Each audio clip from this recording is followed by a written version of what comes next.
The moment you die might last forever. The moment you die might last forever. Not in the poetic sense, but in a literal, terrifying, unblinking way. That final flicker of consciousness, whether it comes with peace, confusion, terror, or numb resignation, may stretch infinitely in the absence of time. Because if the brain no longer perceives a sequence of events, if the body no longer moves forward through minutes and hours, what does it mean to experience a moment at all? This idea disturbs more than it comforts. Many imagine death as a passage, a closing door, a blackout. But what if that final instant, what you feel in the seconds as your brain shuts down, is not a passage, but a trap? What if, without time to move you along, you're left floating in that frozen instant for what feels like eternity? In near-death experiences, people often describe time slowing down, life flashing before them, a stretching of perception that warps seconds into lifetimes. Now picture this. What if that final stretch never contracts again? What if that last breath, that final awareness, expands outward like ripples in a pond, but there's no edge for those ripples to hit? Neuroscience tells us the brain releases a storm of neurochemicals in its dying moments. DMT, endorphins, and bursts of activity flood your fading consciousness, perhaps softening the blow or creating vivid hallucinations. But what if those surges don't fade? What if the very thing meant to ease you out becomes the prison that traps you inside? Think about the feeling of a dream you can't wake up from. Only this time, there's no pillow, no sunrise, no next morning. Just a never-ending flicker of whatever thoughts were in your mind at the end. Regret, love, fear, stillness. Whatever was there might be all there ever is again. There is no clock in death, no body to mark the passing of time. And if experience is always measured by perception, then the final moment, without any way to escape it, could feel like forever. Not because it is, but because there's nothing left to tell you otherwise. And in that silent, suspended space, maybe forever begins, but never ends. You could already be in your afterlife, and this is just the transition. You could already be in your afterlife, and this, everything you're seeing, thinking, fearing, remembering, might just be the transition. Not a dream, not a punishment, not a paradise, but the space between. A strange echo of the life you thought you were living, now repeating like a glitching reel in the mind of a soul trying to understand what happened. What if death wasn't instant, but slow? Not a line crossed, but a spiral unraveling. And what if you already crossed the point of no return without noticing? That heart-sinking feeling you had years ago, the sensation that something had changed forever, but you couldn't name it, that might have been the moment. Some ancient beliefs speak of bardo, the space between death and rebirth, where souls wander, still tethered to the world they left, confused by its familiar shapes. People appear, places look the same, but something feels hollow, thin, off. You keep chasing meaning, patterns, noise, connection, but nothing feels quite real anymore. As if your memories are walking ahead of you, and you're just trying to catch up. Think about how often time feels broken. Days blur, years vanish. Faces from your past show up in dreams with more clarity than people you saw this morning. You search for purpose in jobs, people, art, or faith. But what if that itch, that low-frequency hum in your chest, is not restlessness, but recognition? What if you're not searching for purpose, but for proof you're still alive? And maybe you aren't. Maybe this whole world is a mercy, a transitional memory built from your life to help you let go. A familiar illusion crafted just stable enough so your soul doesn't shatter from the shock. Maybe the moments you've felt déjà vu weren't brain glitches, but fractures in the illusion, brief reminders that you've already been here, and you're trying to wake up. You might still be mourning your own death and mistaking it for depression. You might still be trying to finish a life that's already ended. And every dream, Every flashback, every strange moment of silence, might be the afterlife whispering, "It's time to move on." There is no objective proof that anyone else is conscious. There is no objective proof that anyone else is conscious. None. Not your closest friend, not your parents, not the person you love, not even the stranger you locked eyes with across a crowded room. You hear their voices. You see their gestures. You assume they feel pain, desire, regret. But that's all it is. Assumption. Every smile you've ever received might have been muscle memory. Every "I love you" could have been sound waves without substance. The people you cry for, long for, even dream about, may all be mannequins wearing convincing software. You know your mind exists because you're trapped inside it. You feel thoughts bubble up. You hear your own inner voice. But what about theirs? You've never heard their inner voice. You've never peeked behind their eyes. All you've seen are performances. Well-rehearsed ones, yes. Emotionally moving, even life-altering, but performances nonetheless. This isn't a philosophical trick. It's a brutal possibility. Solipsism, the idea that only your own mind can be known to exist, is not just a thought experiment. It's a crack in the glass of reality that never quite reseals. And once you stare into it long enough, everything else starts to feel less solid, like the world is on stage, and the spotlight follows only you. Think about it. Every time someone laughs, you only see the effect, not the cause. Every time someone says they're hurting, you trust their tone, their face, their history. But you can't feel what they feel. You can't open their skull and see consciousness glowing inside like a light bulb. And if you can't do that, what are you really believing? Maybe everyone is real. Maybe everyone has rich inner lives full of memories, fears, dreams. But maybe not. Maybe they just respond because that's what the code tells them to do. Maybe they stop existing the second you stop looking at them.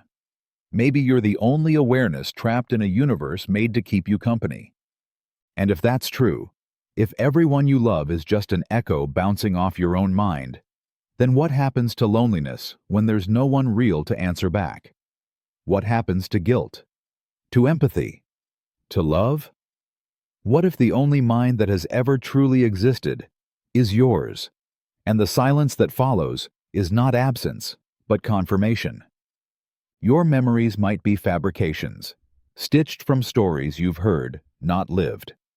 Your memories might be fabrications, stitched together from stories you've heard, not moments you've lived. The things you swear you remember, the faces that haunt your past, the smells and sounds you'd bet your life on, they might never have actually happened to you. They might belong to someone else, or to no one at all. Memory is not a recording, it's a reconstruction. Every time a memory is accessed, it's not retrieved, it's rebuilt. And in that rebuilding, errors creep in. Gaps are filled, details are borrowed. A childhood moment might be repainted by something seen in a photo. A conversation might be invented because someone told you it happened that way. A tragic event may be remembered not because it happened to you, but because you absorbed the sorrow of someone else who lived it. The brain doesn't archive truth. It prioritizes coherence. It wants a story that makes sense. So it takes fragments, suggestions, even lies, and weaves them into a personal mythology. Over time, those mythologies become identities. Who you think you are might be nothing more than a curated collage of secondhand stories, misremembered feelings, and narrative guesses. You might remember a vacation you never went on just because you saw the pictures. You might recall crying in a moment you actually faced with cold indifference. But guilt later rewrote the scene. A parent might have told you what you were like as a child so many times that you started to remember it, word for word, as if it were your own. This doesn't just distort the past, it manipulates the present. If your memories are untrustworthy, then your decisions, your regrets, your pride, might all be based on fictions. How much of your identity depends on events that didn't unfold the way you believe? And what if some of your most cherished moments, The ones that define you, give you strength, make you feel whole, were never yours.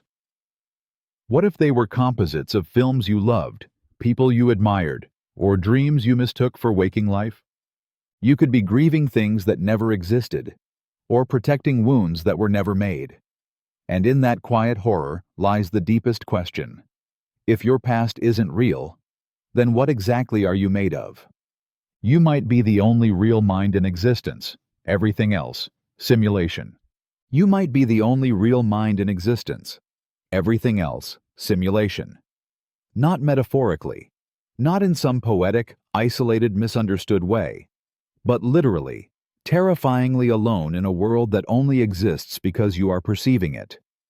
Every face you've seen, every hand you've held, every voice that's ever spoken your name could be scripted. Not out of malice, but out of design. Not because the world is cruel, but because it isn't real. What if this is a closed system, a sandbox of consciousness crafted solely for you?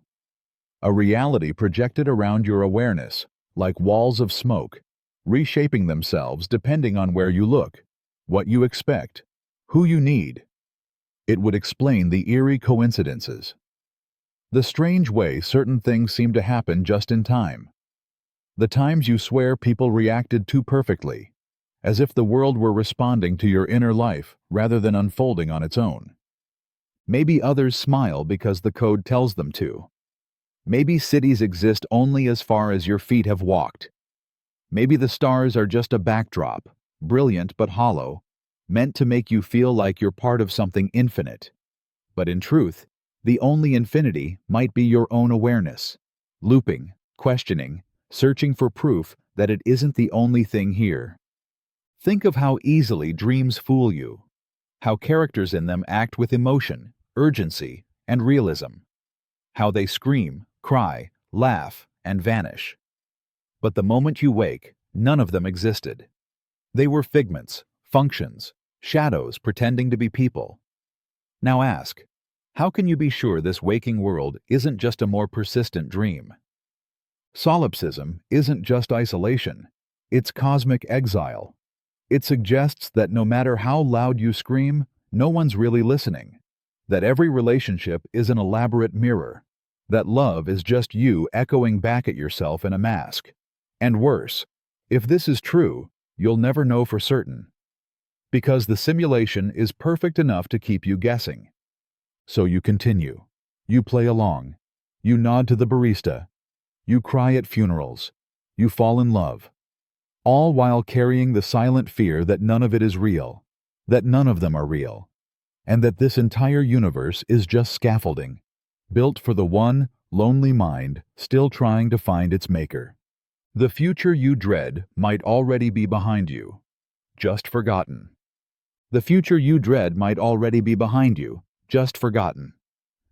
That moment you fear most, the event you keep bracing for, the collapse you sense looming over your shoulder. It might have already happened, quietly, invisibly, without warning or recognition, and your mind, too fragile to absorb its full weight, may have buried it somewhere unreachable. Think about it. Trauma doesn't always arrive with fireworks. Sometimes, it tiptoes in during an ordinary Tuesday and changes everything without a sound.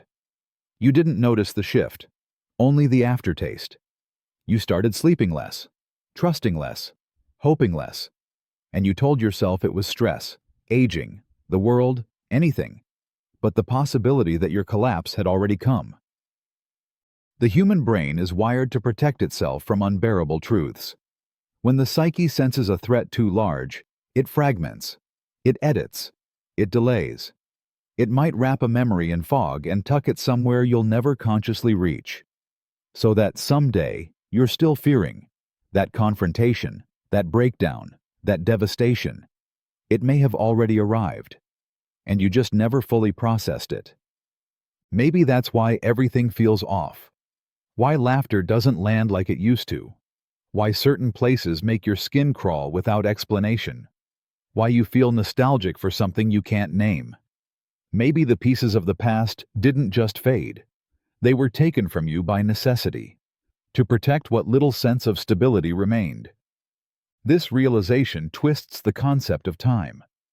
What if healing isn't about preparing for what's next, but recovering from what's already happened, but was too big to feel all at once?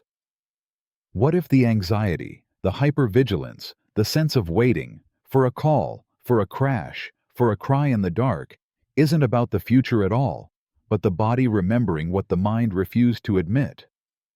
You walk through life scanning the horizon for danger, but the real danger may have already passed. The silence in your life might not be calm, it might be aftermath.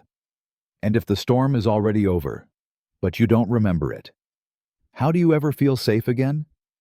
Because what's more terrifying than a tragedy is a tragedy you've already lived and can no longer locate. You never arrived at being you. You just appeared and accepted the story. You never arrived at being you. There was no moment of creation where you chose your personality, your thoughts, your fears, your name.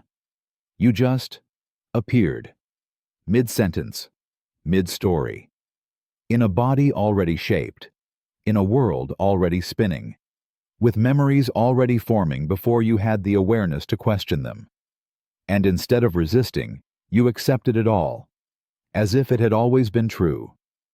You were handed a script written in silence. Your preferences, your traumas, your sense of humor, your instincts. You didn't pick them. They just arose.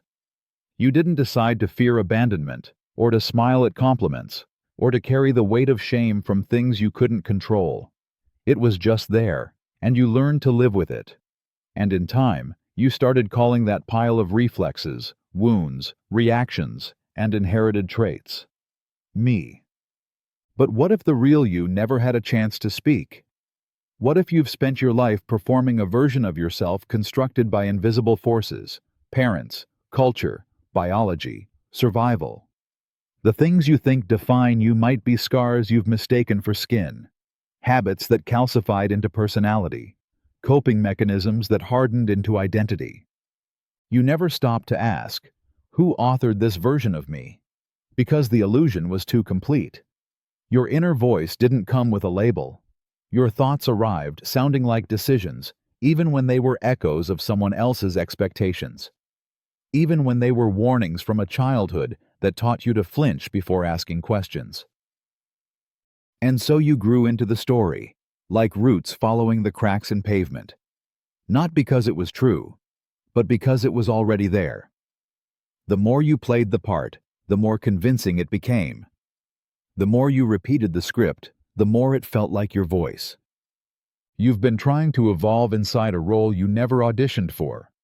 You've tried to find freedom within a costume stitched together from the opinions, fears, and blueprints of others. You act like there was a you that got built over time, but maybe there wasn't. Maybe you're just the consciousness watching the performance, hoping the actor forgets the lines long enough to hear something unscripted, something real, something that doesn't just sound like you, but feels like silence before the story ever began. Time doesn't pass. You do. Time doesn't pass. You do. The clocks don't move. You move. The sun doesn't rise and fall. It's you spinning toward and away from its light. Everything you call change is not time flowing forward. It's you deteriorating, evolving, forgetting, trying. The days stay still. You're the one unraveling through them. The calendar doesn't move closer to death. You do. Time is not a river. It is a canvas that never shifts.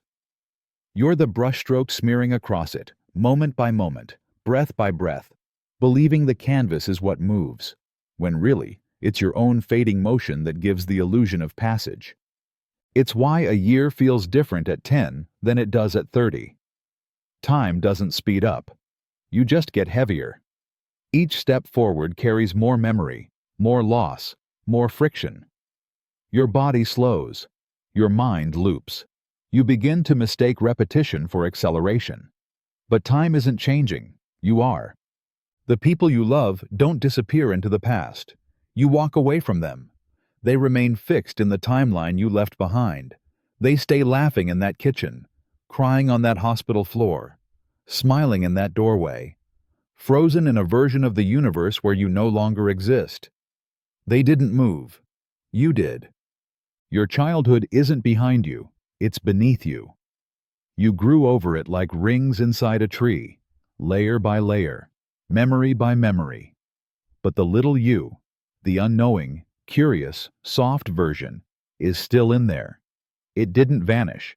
It simply stopped being you when you became someone heavier, someone busier, someone pretending to be fine. Even your future isn't waiting ahead. It's still, lifeless. Just another part of the unmoving whole. You'll reach it, not because time pulled it toward you, but because you'll fall into it. The way leaves fall into autumn. The way waves collapse into shore.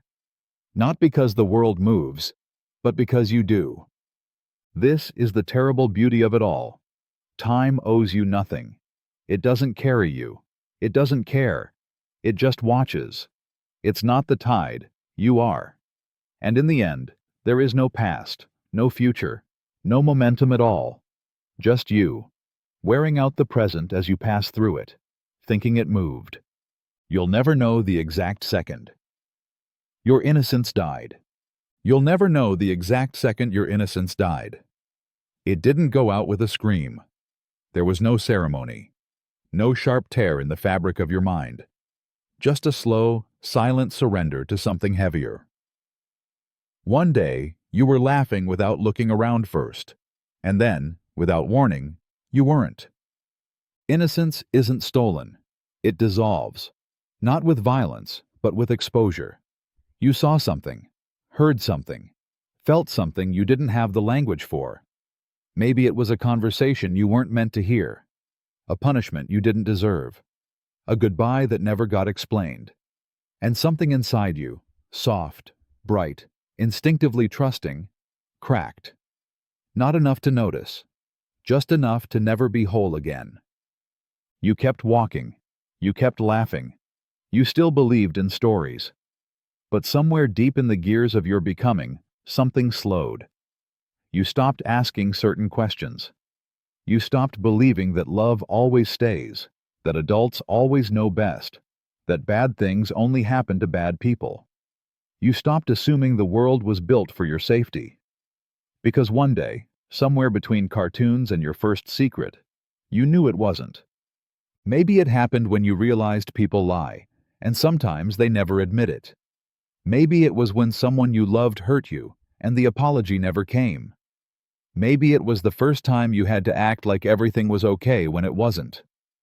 Or when you found out what death was, not the word, but the silence that followed it. And because there was no mark, no timestamp, no witness, you never got to grieve the loss. You just grew around it, like a tree swallowing a broken fence. You got smarter, sharper, quieter.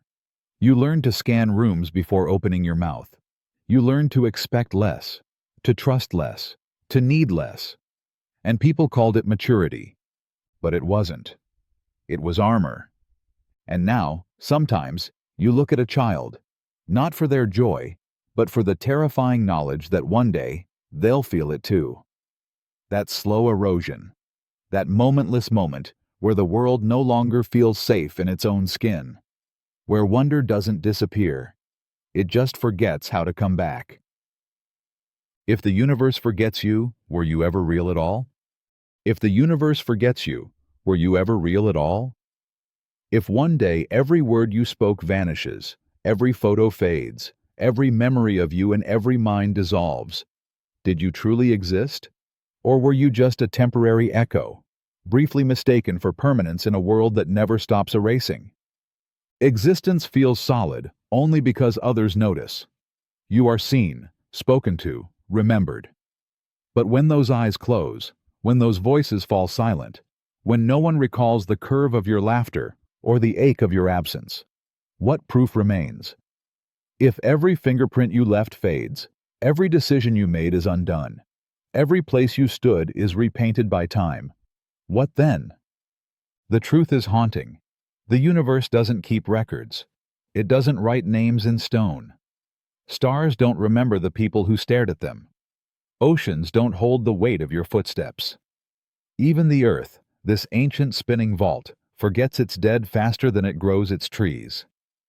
If the atoms that made you scatter and rearrange, if no trace of your identity remains, if even your bones become dust swallowed by wind, then where exactly does your realness live?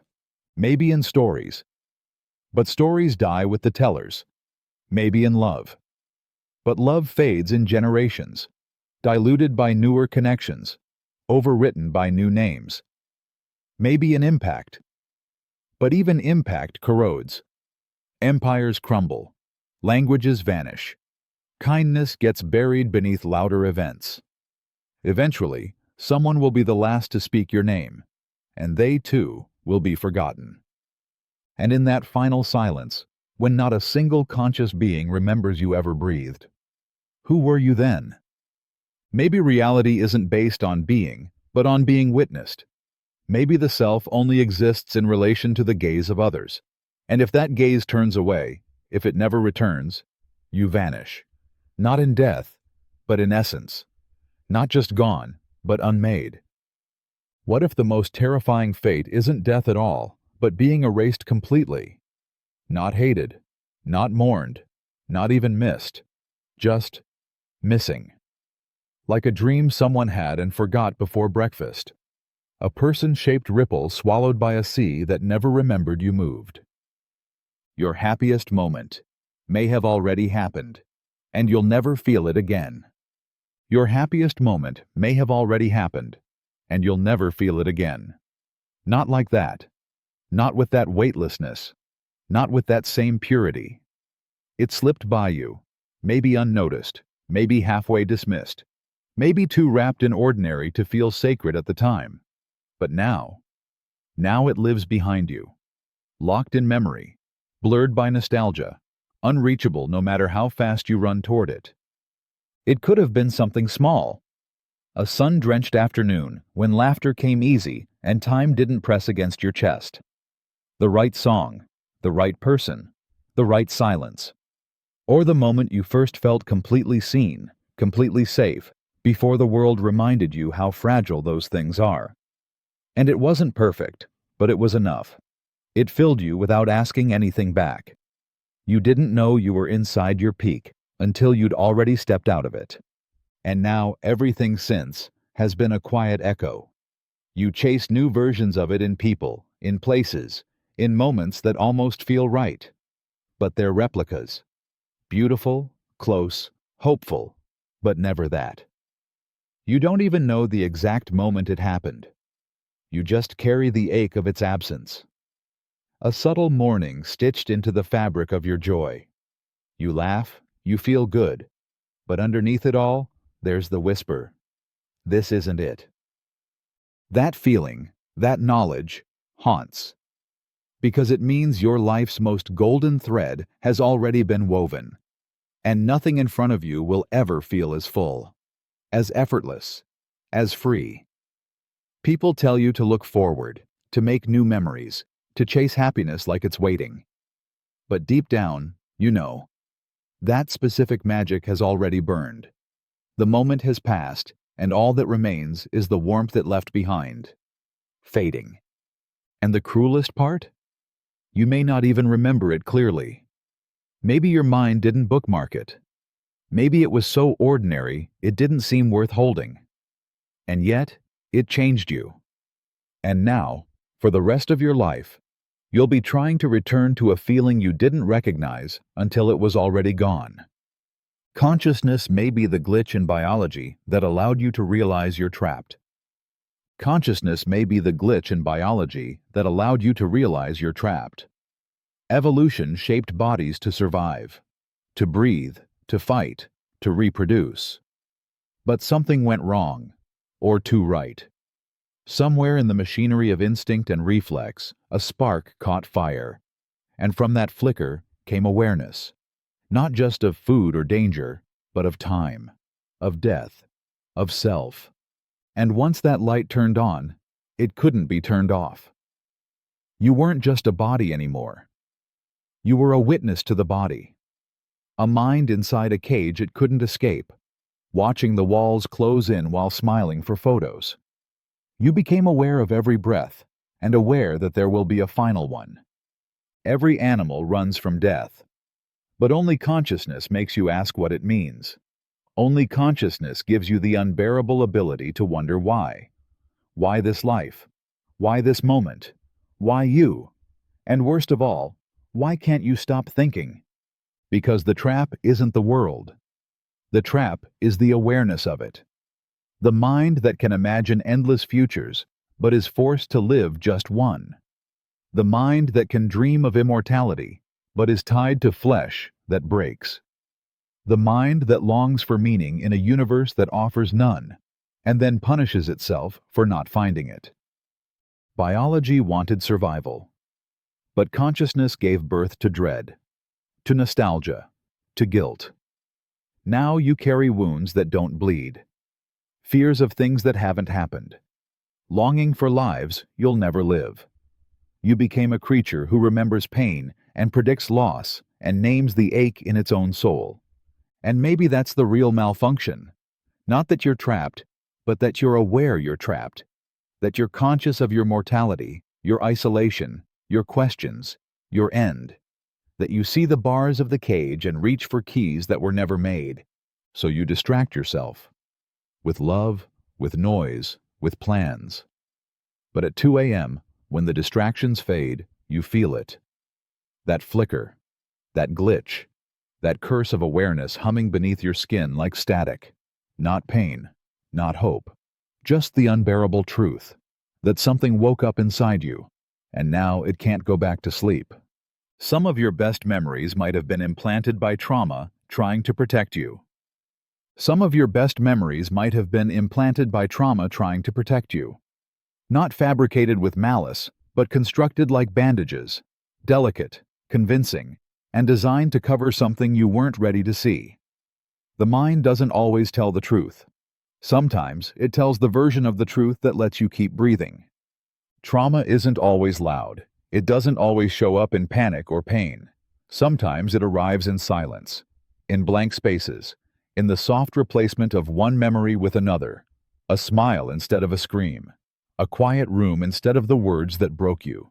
Your mind, in its desperation to keep you safe, rewrites the narrative so you'll stay functional, so you can grow, so you can move forward without collapsing under the weight of what really happened.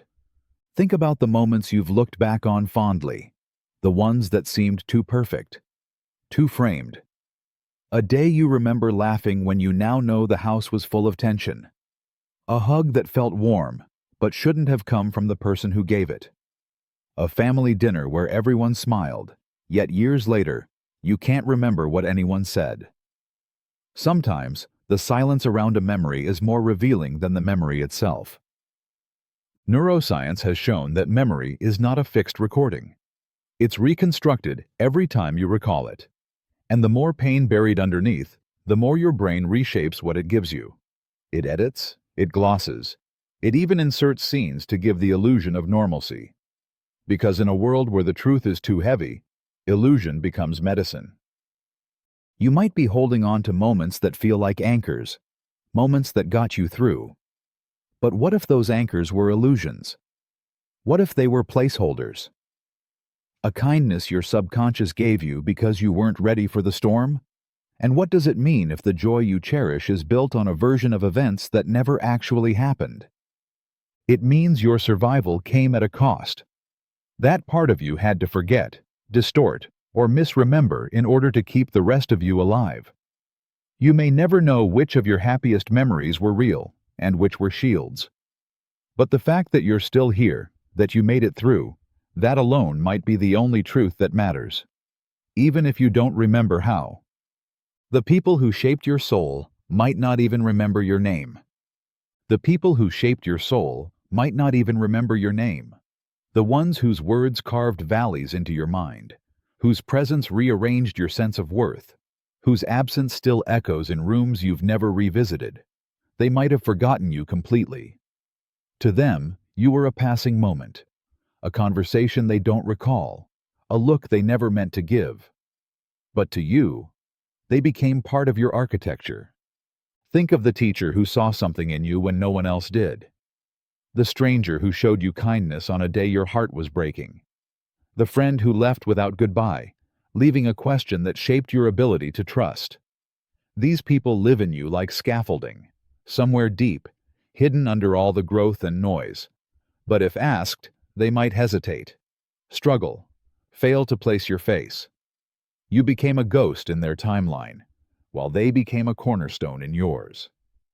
There's a particular ache in realizing that your origin story includes people who would not recognize you now.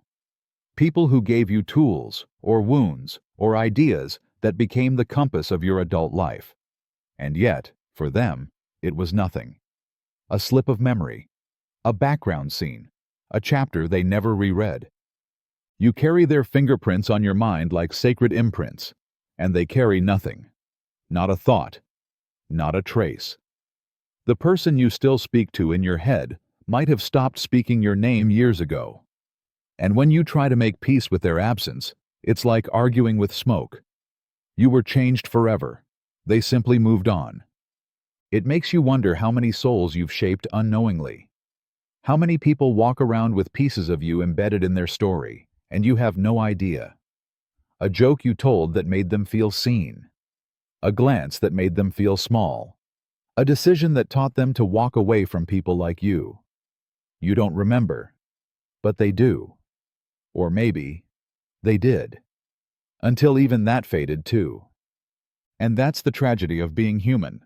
The architects of your soul might never know they built anything. And you, the monument they helped construct, may never get the chance to tell them they mattered. Free will might be an illusion that only humans suffer from. Free will might be an illusion that only humans suffer from. A haunting belief we carry like a burden, convinced we're steering the ship when we were never even holding the wheel. Animals don't agonize over choice. Rivers don't question their direction. Trees don't second-guess where they root. But humans are cursed with the belief that they could have done otherwise. We're born into bodies we didn't choose, raised in cultures we didn't design, wired by genetics we didn't ask for. And from that chaotic brew, we're told, decide. Choose who to be. Pick a path. Be better. Be different. Be free. But how can freedom exist if every decision is sculpted by forces you never controlled? The person who hesitates in a moment of fear and loses everything wasn't weaker. They were wired that way by every moment before. The one who lashes out in rage didn't select that fire. It was ignited years ago, long before they had words to explain it. You don't choose your impulses. You don't author your desires. You simply feel them, and then either obey or wrestle them into submission. We say we make choices. But what if our choices are made through us, not by us? A swirl of memory, emotion, instinct, trauma, and unseen influence, all masquerading as intention. And yet, we feel guilt. We feel regret. We feel shame, as if we were gods over our own destinies, rather than haunted passengers in a vessel we barely understand. Maybe that's the tragedy. Not that free will is false, but that we believed in it so deeply, we blamed ourselves for being human. We punished ourselves for not choosing better, for not escaping our patterns, for not becoming something other than what we were programmed to be. And that pain, that relentless, echoing sense of failure, might be the unique suffering of our species. No other creature lives with the illusion that it could have been someone else. No bird mourns the shape of its wings. No wolf feels unworthy for its hunger. Only we stare at the mirror and wonder if the one looking back could have done better. And maybe, just maybe, that sorrow is the price we pay for believing we're free. Someone else may be dreaming. You right now, and they're about to wake up. Someone else may be dreaming you right now, and they're about to wake up. Everything you know, every memory, every scar, every person you've ever loved, might not belong to you at all. They might be the fleeting construction of a sleeping mind, flickering for a few precious seconds in the subconscious of a stranger you'll never meet. a mind that stitched you together for reasons you'll never understand, and is now preparing to let you go. You feel real, you feel anchored, but dreams always feel real until they don't. Until a crack appears, until the room flickers, the faces distort, the logic folds in on itself. Maybe you've already seen those cracks. Maybe déjà vu isn't memory, but the dream hiccuping. Maybe the days that feel unreal, the moments that skip, the conversations that feel too rehearsed. They're not anxiety. They're the system destabilizing. What if your entire existence has been a single night's dream for someone else? A burst of subconscious whim, a test, a story, an emotion externalized. Maybe they were lonely. Maybe they needed closure. Maybe they conjured you because they needed to know what it felt like to be you. And now, their alarm is buzzing, their body is stirring, their brain is shifting gears, and your world is starting to unravel. You might be the dream of a child, or an old man, or someone in a coma who needed to imagine one more life before letting go.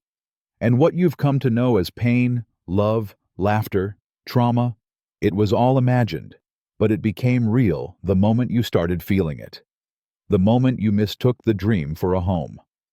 And yet, every second brings the dreamer closer to waking, to blinking open their eyes and leaving you behind like a mist evaporating in the sun. No funeral, no warning, just gone. Like a thought they forget they ever had. And when they wake, what happens to you? Do you dissolve instantly? Or do you linger for a moment, trying to hold on to a world that was never truly yours? Maybe you're already beginning to fade. Maybe this sentence is the last thing you'll ever read. You might only feel real because you're unfinished. You might only feel real because you're unfinished. Because something inside you is still reaching, still aching, still unsatisfied. The sense of being alive, that hum beneath your skin, that constant murmur of, "there's more," might not be proof of purpose, but a symptom of incompletion, of something missing, of something broken just enough to stay awake. Think about it. The people who feel most real, most present, most vivid in their own lives are rarely the ones who found peace. They're the ones still searching, still questioning, still orbiting around some invisible answer they can't name.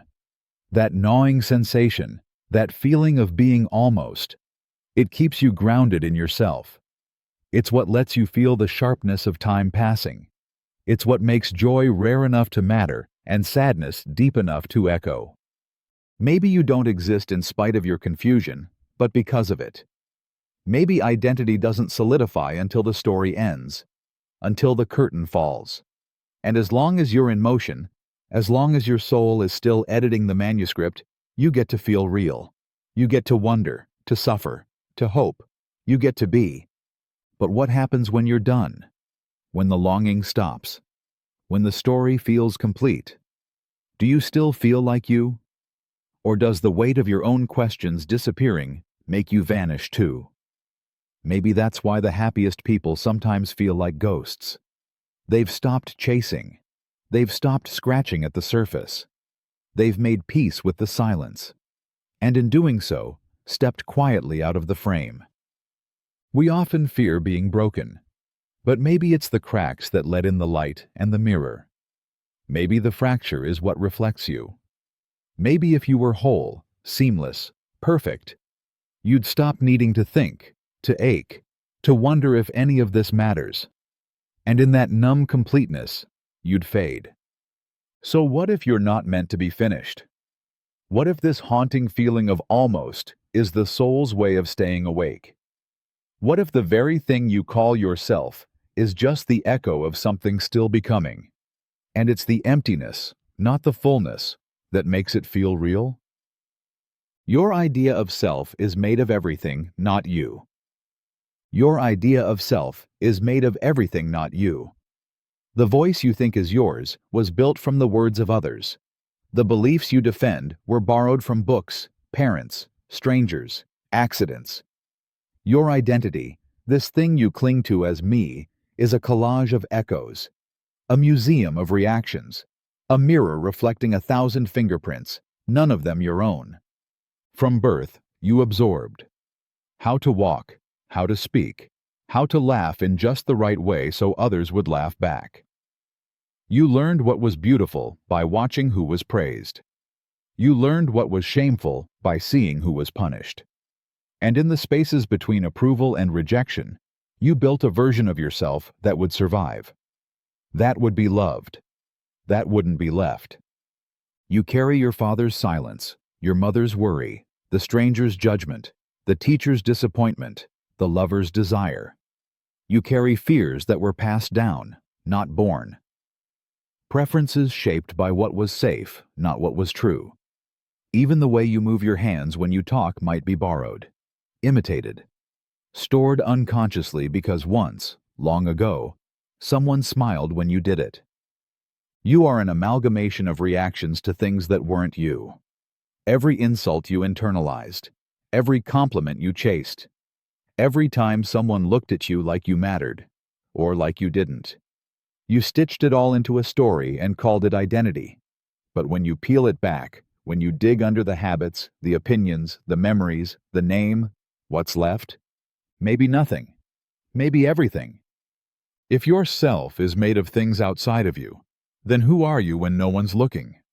Who are you when there's no mirror, no audience, no role to perform?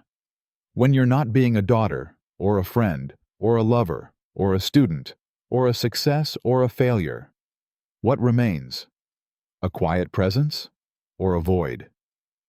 The terrifying truth is this: the self you protect so fiercely may be nothing more than a defense mechanism, a shape you formed to fit into a world that never asked who you were, only who you could become.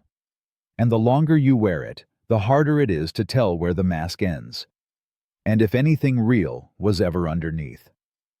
Your entire life could be someone else's mistake. Your entire life could be someone else's mistake. A wrong turn, a forgotten choice, a decision made in panic or pride or pain that rippled outward and landed you here, not because of some grand design or personal destiny, but because someone, somewhere, simply messed up. And you were born into the fallout.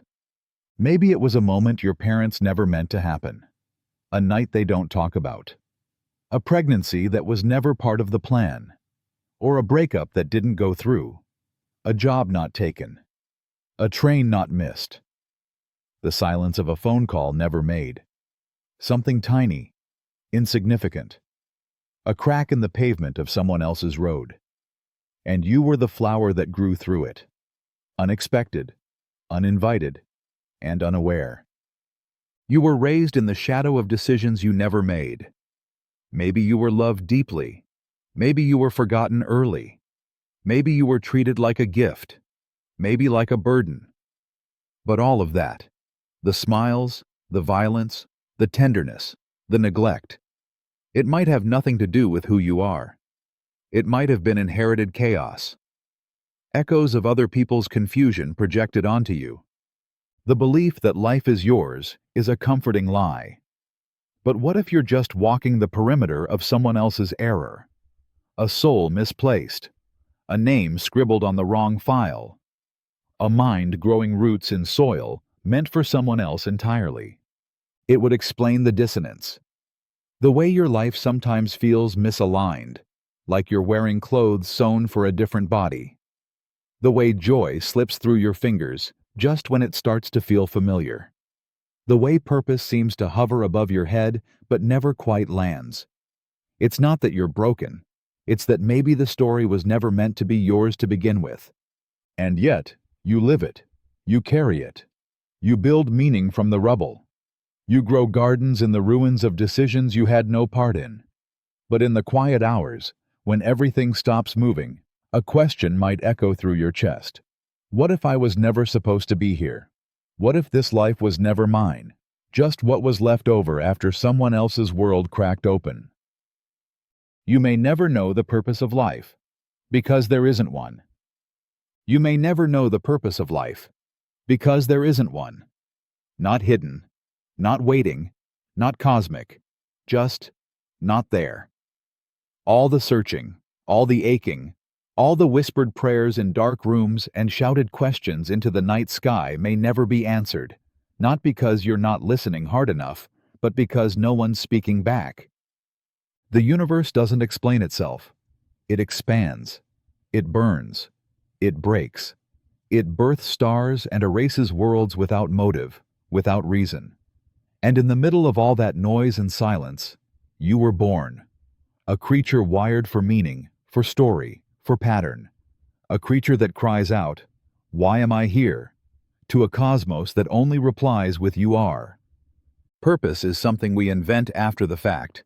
We assign it to survival, to success, to love, to pain. We wrap it around our choices like armor, hoping it will shield us from the randomness of it all. But what if there's no armor? What if the meaning you're waiting for is never coming, because life doesn't offer it? What if existence simply is, and everything else is just interpretation? Maybe you weren't born for anything. Maybe the universe didn't need you. Maybe it never even noticed you arrived. That isn't cruelty. It's indifference. And somehow, that's worse. At least cruelty implies intention. Indifference offers nothing.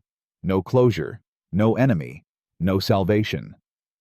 This is the abyss we all quietly circle. That everything we love, hate, build, destroy, might float meaninglessly in an ocean without a shore. And we create stories not because they're true, but because we can't stand that they might not be. We say things happen for a reason, that there's a greater plan, that lessons will reveal themselves, because the idea that they won't is too brutal to hold. And yet, if there's no grand script, then every kindness you've shown was your own. Every moment of beauty, of compassion, of love. That was you writing something into the void. Something the universe never asked for, something it didn't offer, but something you gave anyway. Still, the silence never breaks, and the most honest thought you'll ever face might be the one that shatters you. Maybe there is no purpose to life, and maybe you have to live it anyway. You were born into a story already halfway over. You were born into a story already halfway over. The setting was built. The rules were written. The characters were in motion long before you had a name. By the time you opened your eyes, alliances had already formed, mistakes had already hardened into patterns, and silence had already carved itself into the walls. You didn't enter a blank slate. You entered a narrative mid-sentence, expected to play a role you never auditioned for. The house you grew up in had echoes, not just of footsteps, but of history. Arguments that were never resolved, dreams that were already dead, people who had already started drifting away. You inherited unspoken fears. You absorbed moods that weren't yours. You grew around wounds you never saw get made. And yet, they shaped you, because no one told you they weren't part of you. Your parents weren't starting fresh. They were continuing, grieving things you didn't witness, carrying pressure you didn't create, trying, failing, surviving in the middle of their own unresolved stories. And into that atmosphere you were born, breathed in their unfinished sentences, learned to tiptoe around emotions too old to understand, learned to be quiet in places where love had once shouted and then gone still. Even the world outside your home was halfway through its own collapse. The culture, the climate, the systems meant to hold you, they were already cracking. You were told to dream big in a world that had already mortgaged its future. You were handed a name and a timeline, but no clean beginning. And so you learned to adapt to a plot that wasn't written for you, to find meaning in a story you didn't start, to love people who were still healing from chapters you'll never read. You wonder why it feels like you're late, like you've missed something vital, like you're catching up to a life that keeps running ahead of you. But that's the ache of entering too late to ask why the rules are the way they are, and too early to write your own. You're not lost. You're not broken. You're just trying to be whole in a narrative that was already spinning long before you had the words to ask what part you were supposed to play. What you love most will forget you first. What you love most will forget you first. Not out of cruelty, but because forgetting is how the world survives. The people you would shatter yourself to protect. The moments you replay at night like lullabies.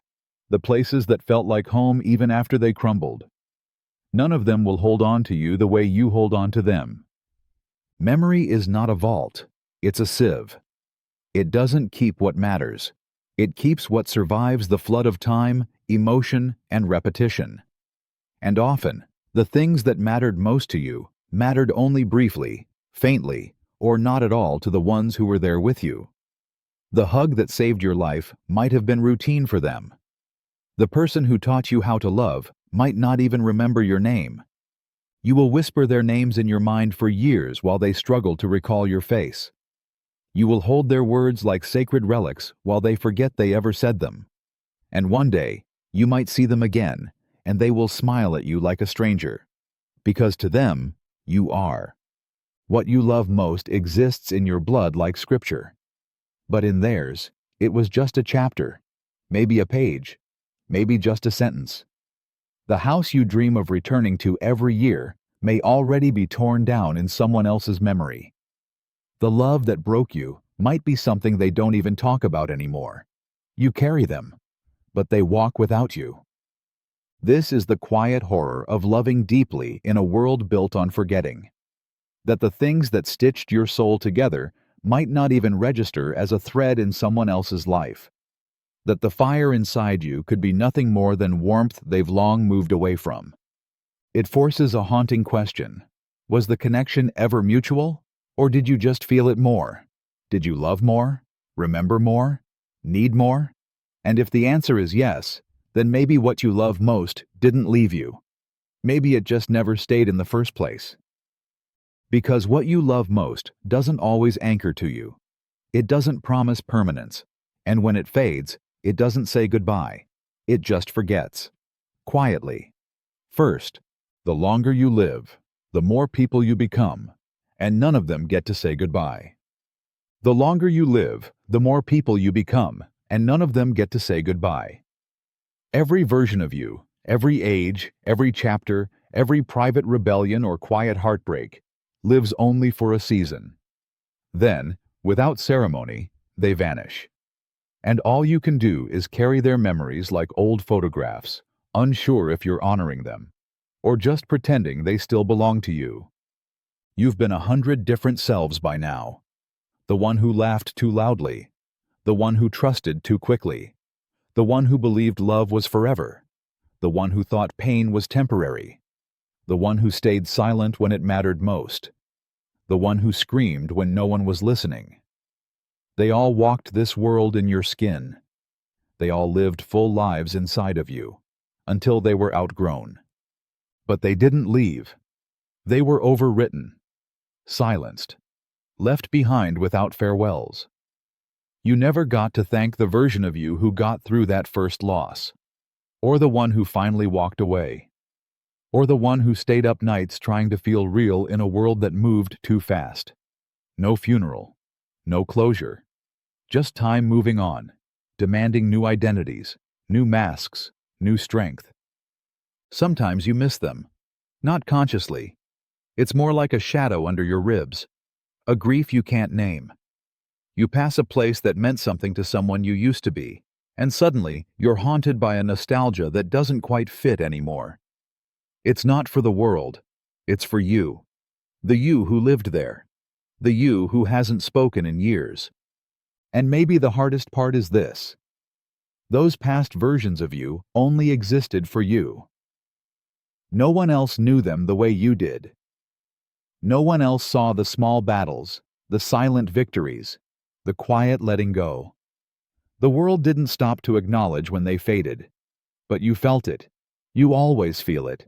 And you keep going, keep shedding, keep evolving. Each new self, sharper, sadder, wiser, or softer than the last. But none of them ever gets to look back and wave goodbye. They just disappear, leaving only echoes. And the echo is what you now call your life. There are infinite versions of you that never got to exist. There are infinite versions of you that never got to exist.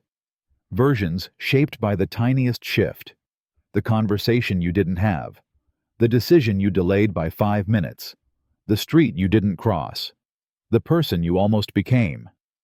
They are not just possibilities, they are ghosts. Silent lives that hovered on the edge of becoming, then vanished without leaving fingerprints. Some of them were better, stronger, more fearless. They said yes to the opportunity you were too afraid to try. They loved the person you pushed away. They forgave what you still carry. They moved cities. They spoke up. They let go. They became someone you only sometimes feel flicker beneath your skin when you lie awake and wonder if you've wasted something unnameable. And some of them were worse. They fell into addictions you narrowly escaped. They trusted the wrong hands. They stayed too long in places that broke them. They became bitter, lonely, violent. They were versions who never found softness again. But they were still you. Just not the one that got chosen by the accident of choices, moments, and breath. Every decision kills 1,000 possible selves. Every path you take closes off corridors filled with lives you'll never know. The friend you never met. The dream you didn't chase. The life where you never made that one mistake that changed everything. They exist in the negative space of your reality, present only in their absence. And you feel them. In that strange ache you can't place. In the unshakable sense that something is missing, even when everything is fine. It's not dissatisfaction. It's the grief of unlived lives. The mourning of who you could have been, had the universe tilted just slightly differently. You are the result of 1,000,000 forgotten forks in the road. But so many versions of you are still standing at the crossroads, waiting for the light to change. They are alive only in the background hum of your mind, the feeling that something else could have happened, that you could have been someone else. And the cruelest part is knowing you'll never meet them, never speak to them, never see how they turned out. Only carry the shadow of their absence as proof that they were almost real. Almost. Someone's death could have saved your life, and you'll never know it. Someone's death could have saved your life, and you'll never know it. A stranger you've never met. A name never spoken. A moment you weren't there for. Their story ended, and because of it, yours continued. Not out of justice or balance or fate, just consequence. Just the cold, invisible hand of timing shifting the world by a fraction. Enough to let you live. Maybe they died in a car crash that changed traffic patterns the next morning, rerouting the drunk driver who would have hit you. Maybe their organ donation kept alive the doctor who later saved your sister. Maybe their house fire sparked reforms that forced your building to upgrade its alarms. Or maybe it was simpler. Maybe their absence opened a job for your father. Maybe their spot at school was reassigned to your best friend. Maybe their grief rerouted a whole family's future, and you were just a speck in the ripple. You'll never trace it. You'll never feel the edge of it brushing your skin. You'll never hear their voice, never know what they wanted from this life. But somewhere, without knowing, you've walked through doors that were only open because someone else didn't get to walk through theirs. You survived because someone else didn't. This isn't about guilt. It's about the fragile, terrifying machinery of existence. About how lives aren't just born and buried, but traded, transferred, collided. Every moment you breathe is stitched into the invisible fabric of countless unknown endings. Your path is lit not just by the people you love, but by those whose stories stopped before yours even started. And maybe that's what makes life so heavy. The knowledge, deep, wordless, that your heart beats inside a haunted house of variables. That your worst day could have been worse, because someone else's already was. That your quiet morning coffee might sit atop the ashes of a catastrophe you were never meant to see. And so you go on.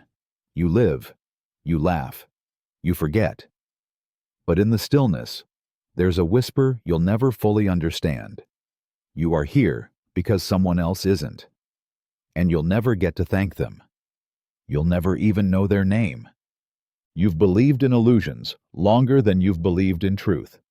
You've believed in illusions longer than you've believed in truth. From the moment your eyes opened, the world began teaching you stories, not facts. Stories about who you are, what matters, what's real, what's good, what's possible. You were handed names, roles, dreams, enemies, gods. You were told what to chase, what to fear, what to become, and you believed it, because believing was safer than questioning. The illusions started small. That success would make you happy. That love guarantees safety. That growing up means arriving somewhere certain. That pain has meaning. That life is fair. That things happen for a reason. You swallowed them like medicine, never reading the label, never asking what they cost. Because truth is cold. Truth is quiet. Truth doesn't come with a parade. Illusion does. Illusions give shape to the chaos. They let you sleep. They tell you someone is in control, even when everything is crumbling. They make the world feel personal, as if the rain fell on your worst days for a reason. But the truth? The truth is indifferent. It doesn't care about your plans. It doesn't need to be kind. It doesn't ask to be believed. And so, you kept choosing illusion. You believed people who lied sweetly over those who told painful truths. You followed paths lit by promises instead of principles. You loved ideas of people, not who they really were. You edited your memories to make your past feel more heroic, more tragic, more coherent, because truth is often fragmented, messy, unflattering. You thought you were choosing hope, but sometimes hope is just fear dressed in prettier clothes. What's worse is that the longer you live inside illusions, the more truth begins to feel like betrayal. Like the rug pulled out from beneath your identity. Like the light that ruins the dream. And when truth finally shows its face, it doesn't rescue you, it ruins you. It burns away the comfort, the certainty, the meaning you thought you earned. And yet, deep down, a part of you always knew that the stories were too perfect, that the villains were too clear, that the endings came too cleanly. You knew, but you looked away, because illusion made you feel loved. Truth made you feel alone. And in that choice, over and over again, you built a life on shadows, thinking they were shelter. The mind that questions. Everything is the one thing it can never fully understand. The mind that questions everything is the one thing it can never fully understand. It dissects the universe, breaks apart time, deconstructs love, challenges God, and interrogates death. Yet when it turns inward, it stares into a mirror that refuses to reflect. The brain can map galaxies, split atoms, decode ancient texts, but ask it to define itself, and it slips into paradox. You can think about thoughts, but you can't observe the observer. You can analyze behavior, but you can't pin down the thing that chooses. You can locate the parts of the brain responsible for memory, emotion, language, but not the source of awareness itself. Not the one who's asking the questions, not the one who knows it's alive. This is the great betrayal of consciousness, that the very tool built to understand reality breaks down when it tries to understand itself, like a knife trying to cut its own blade, like a fire trying to burn itself. The more it tries, the deeper it spirals. Into self-analysis, into identity crises, into existential dread. Because the deeper it digs, the more it realizes it's chasing a ghost that hides behind every curtain. That's why the smartest minds often end up the most tormented. Because they see further, but never far enough. They unlock everything outside themselves, only to realize the one question that matters, what am I, has no satisfying answer. The mind is the one thing that can simulate anything but itself. It can create gods, imagine infinity, paint futures. but it cannot sit still and know what it is. And so it builds stories, constructs myths. I am the past. I am my choices. I am my thoughts. I am the voice in my head. But none of those hold under pressure. Strip away memories, and something still watches. Strip away language, and something still listens. Strip away identity, and something still is. But that something has no edges, no color, no name. It is the question that cannot answer itself, the riddle that must stay unsolved to keep existing. And maybe that's the cruelest part of consciousness.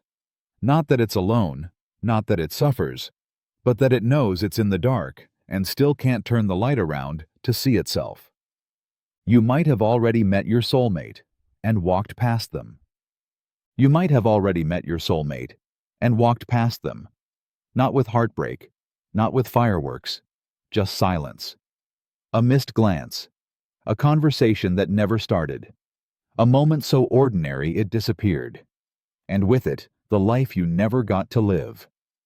It could have been the person who sat 2 seats away on the train, the stranger who smiled at you in a grocery aisle, the one who paused behind you in line, who nearly spoke, who maybe felt the same strange pull in their chest and said nothing. Not because they didn't feel it, but because life was loud and timing was wrong, and the moment passed like so many others. What if they were everything? The peace you've been searching for, the home you've never known, the voice that would have quieted your storms. And yet, your eyes didn't stay long enough. Your fear whispered too loudly. Or maybe they left that city the next day, never knowing they almost found you.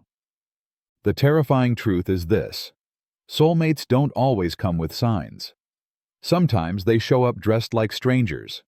Sometimes the universe doesn't orchestrate a perfect meeting, just a possible one. One chance, one intersection, one fragile window, and if you blink, it closes. You search for them in dating apps, in books, in memories. You wonder if you'll ever find them. But what if you already did? What if they're out there still thinking about that second they felt something too, wondering if they imagined it? Carrying a question with your face on it, not even knowing your name. You build a life around absence, around the idea that they are still ahead of you. But what if they're behind you? A few steps back on a path that never circled back around. What if the reason love feels so unfinished is because the one it was meant for never got to hear it? And maybe that's the cruelest fate. Not that you were never given love, but that you were, for a flicker, and never knew. Because you looked down at your phone. Because the light changed. Because the moment passed. Because they were right there. And then they weren't. There's no way to know if this is the first time you've lived, or the 1,000th. There's no way to know if this is the first time you've lived, or the 1,000th. No scar that whispers of past deaths. No memory that breaks through with clarity. No mark behind your eyes that proves you've been here before. And yet, sometimes, something flickers. In a smell, a glance, a place you've never been that feels like home. A moment that feels too familiar to be chance. Maybe you've done all this before, laughed this laugh, broken this heart, buried this dream. Maybe you've stood in front of the same mirror with the same haunted eyes, wondering what it all means. And every time, the slate is wiped clean. The names change, the setting shifts. But the ache, the questions, the soul, that stays. Or maybe this is your very first time.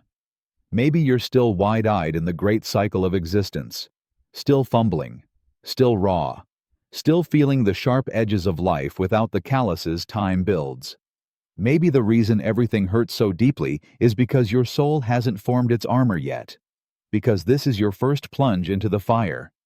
But if this isn't the first time, if you've done this again and again, why don't you remember?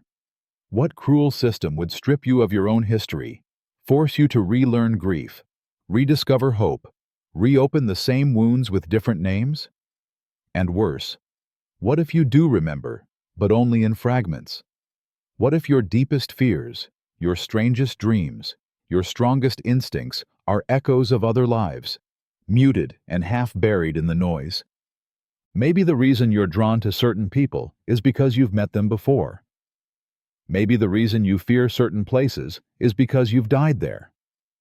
Maybe the reason you feel unfinished, restless, out of place, is because this life is just another chapter in a story you're not allowed to read from the beginning. And maybe, when you die, you won't find peace. You'll find a doorway, a reset, another birth, another chance, or another lesson.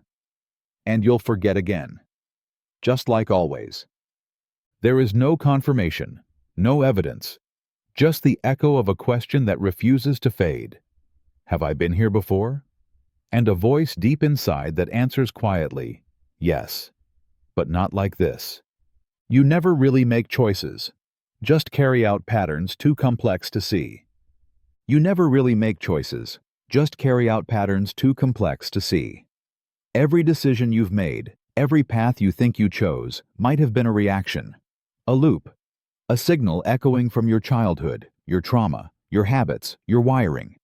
And you, the conscious mind, are just the narrator, desperately stitching together a story that makes it all feel like free will. You choose the same type of people, over and over. You react the same way in arguments. You chase the same kinds of highs, avoid the same kinds of pain. Not because you're deciding, but because your nervous system remembers. Because somewhere deep inside, something ancient was set in motion, and you're just following the current, thinking you're steering the boat.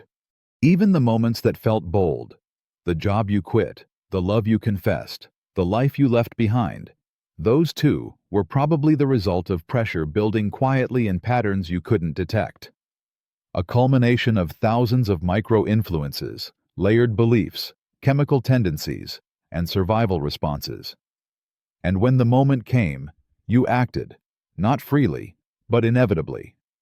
Free will feels like control, like power. But what if it's just the illusion your brain paints after the decision has already been made? Neuroscience shows your brain fires the signal to act before you're even aware of wanting to, before your conscious mind kicks in with its justifications and logic. You don't choose and then act. You act and then invent a reason. That person you dated? You were primed by your parents' relationship, by movies you saw, by the way they smiled that reminded you of someone safe. That job you picked? Conditioned by expectations, fears, and invisible scripts you didn't write. Even the food you crave is determined by memories wrapped in emotion, not hunger. You're less a captain, more a puppet of memory, biology, and context. And yet, you still feel responsible. You still feel like you should be in control, like the outcomes are your fault. But how can they be, when the algorithm that wrote your reaction is buried in years you can't even remember? Maybe choice is not what you think it is. Maybe it's just a pause in the loop, long enough for you to think you're free before the pattern continues. You can't step outside yourself. You're trapped in the observer. You can't step outside yourself. You're trapped in the observer. Always watching, always narrating, always seeing the world not as it is, but as it passes through the filter of you. Every sight you take in, every sound, every emotion is wrapped in your history, your fears, your expectations. You don't experience reality. You experience your version of it. You look in the mirror and see a face, but never the one others see. You hear your voice and flinch, because it doesn't sound like the one in your head. You try to understand others, but everything is colored by your own lens. Empathy is an attempt, not a bridge. You think you're connecting, but you're always projecting. Your hopes, your wounds, your meaning. You aren't really seeing them. You're seeing reflections refracted through your mind's endless mirror. And here's the unbearable truth. You can never leave it. You will never be able to escape your own perspective. You'll never experience the world in the raw, unfiltered way you crave.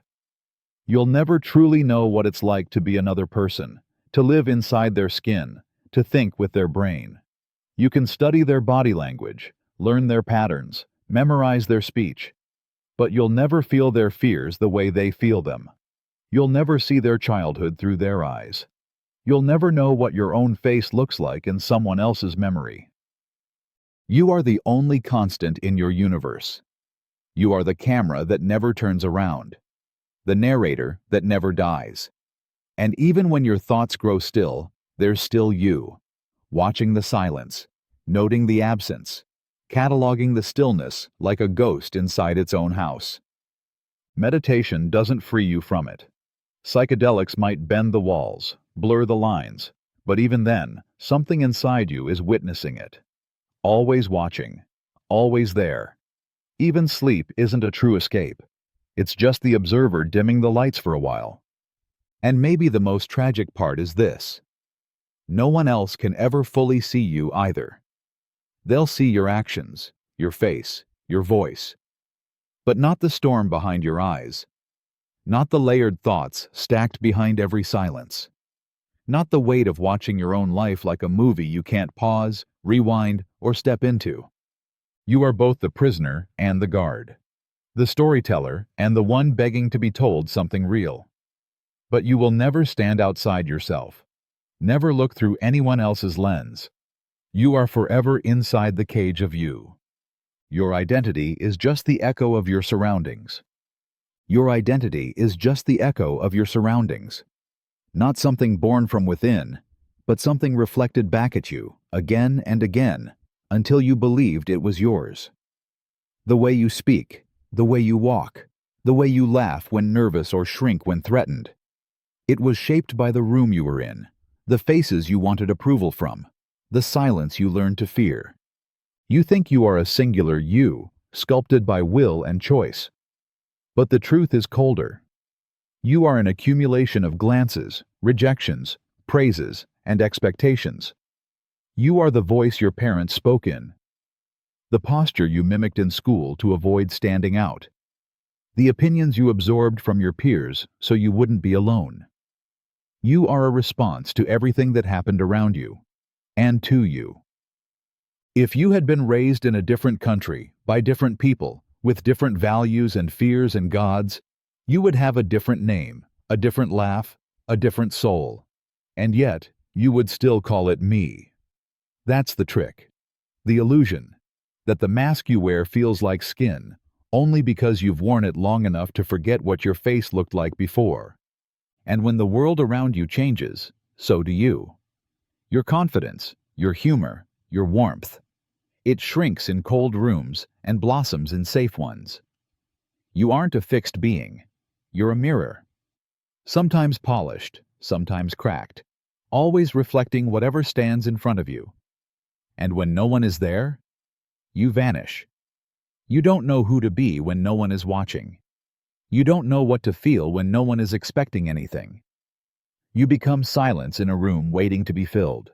This is the quiet horror of identity, that it may not be a self you discovered, but a costume you were handed. That your thoughts, your preferences, even your dreams might not be truly yours, but echoes of other people's voices bouncing inside your skull, shaped by their hopes, their fears, their limitations. And if that's true, if you are only the reflection of everything around you, then what happens when the room goes dark? Who are you when there is nothing left to echo? What you feel might be no more than chemistry, echoing in flesh.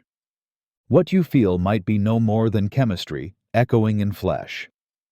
That overwhelming love, a cocktail of oxytocin and dopamine. That grief you think will split you in half, a flood of cortisol and adrenaline trapped in tissue. The fire of inspiration, the ache of longing, the panic in your chest, the serenity you reach for in stillness. All of it, perhaps, nothing more than reactions in meat. You think your feelings are sacred, that they come from the soul, that they point to something deeper, something meaningful. But what if they're just signals, automated, mechanical, without story or purpose beyond biology? What if the most profound truths you've ever felt were the result of chemical timing, of glands doing their job, of neurons firing like sparks in a machine that never meant to think? The body doesn't care what's important to you. It just responds. You grieve because the limbic system detects loss, not because the universe mourns with you. You fall in love because evolution rewards attachment, not because fate ordained it. Your joy may not be transcendence. It may just be a temporary imbalance, just enough serotonin hitting just the right receptors. And yet, it feels like everything. It feels like meaning. You don't just feel chemicals. You feel memory, connection, hope, pain. Things so loud, they shake you. But what if that's just how it feels to be a self-aware animal reacting to survival instincts in real time?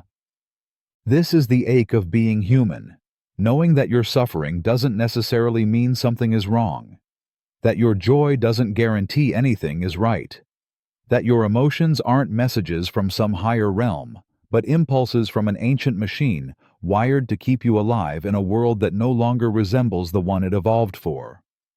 And if that's true, then where is the line between what's real and what's reflex?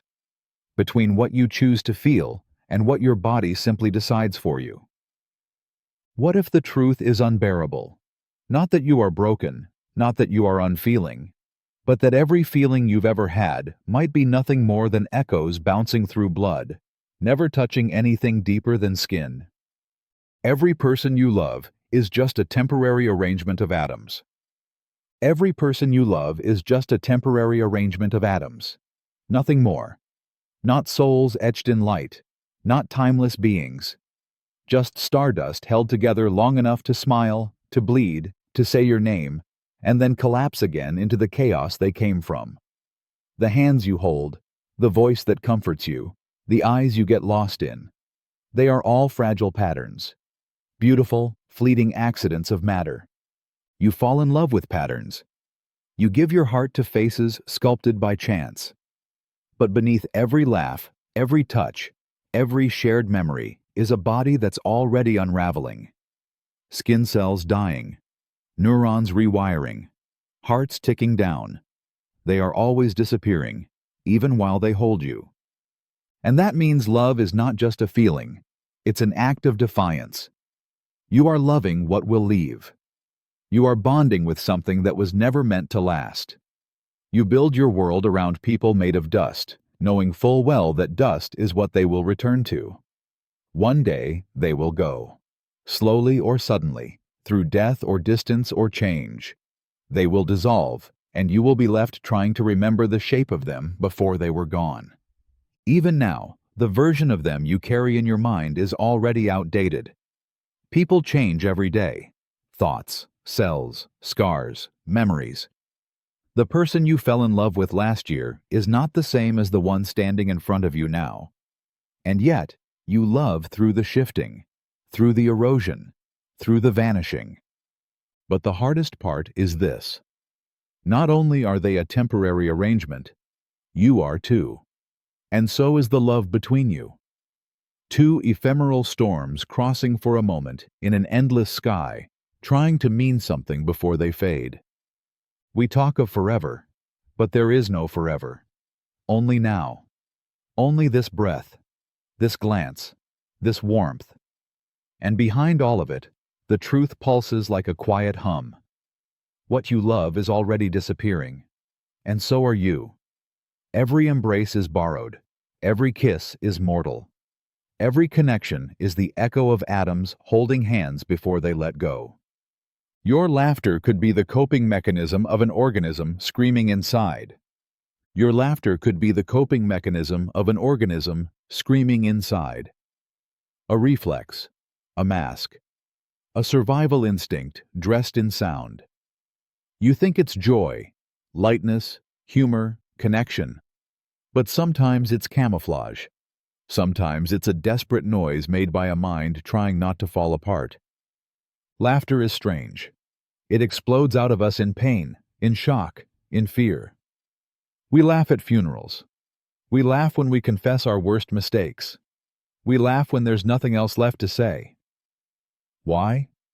Because the body is trying to regulate what the mind can't comprehend. Because something ancient inside you knows that if you don't laugh, you'll break. It's the release valve of a psyche under pressure.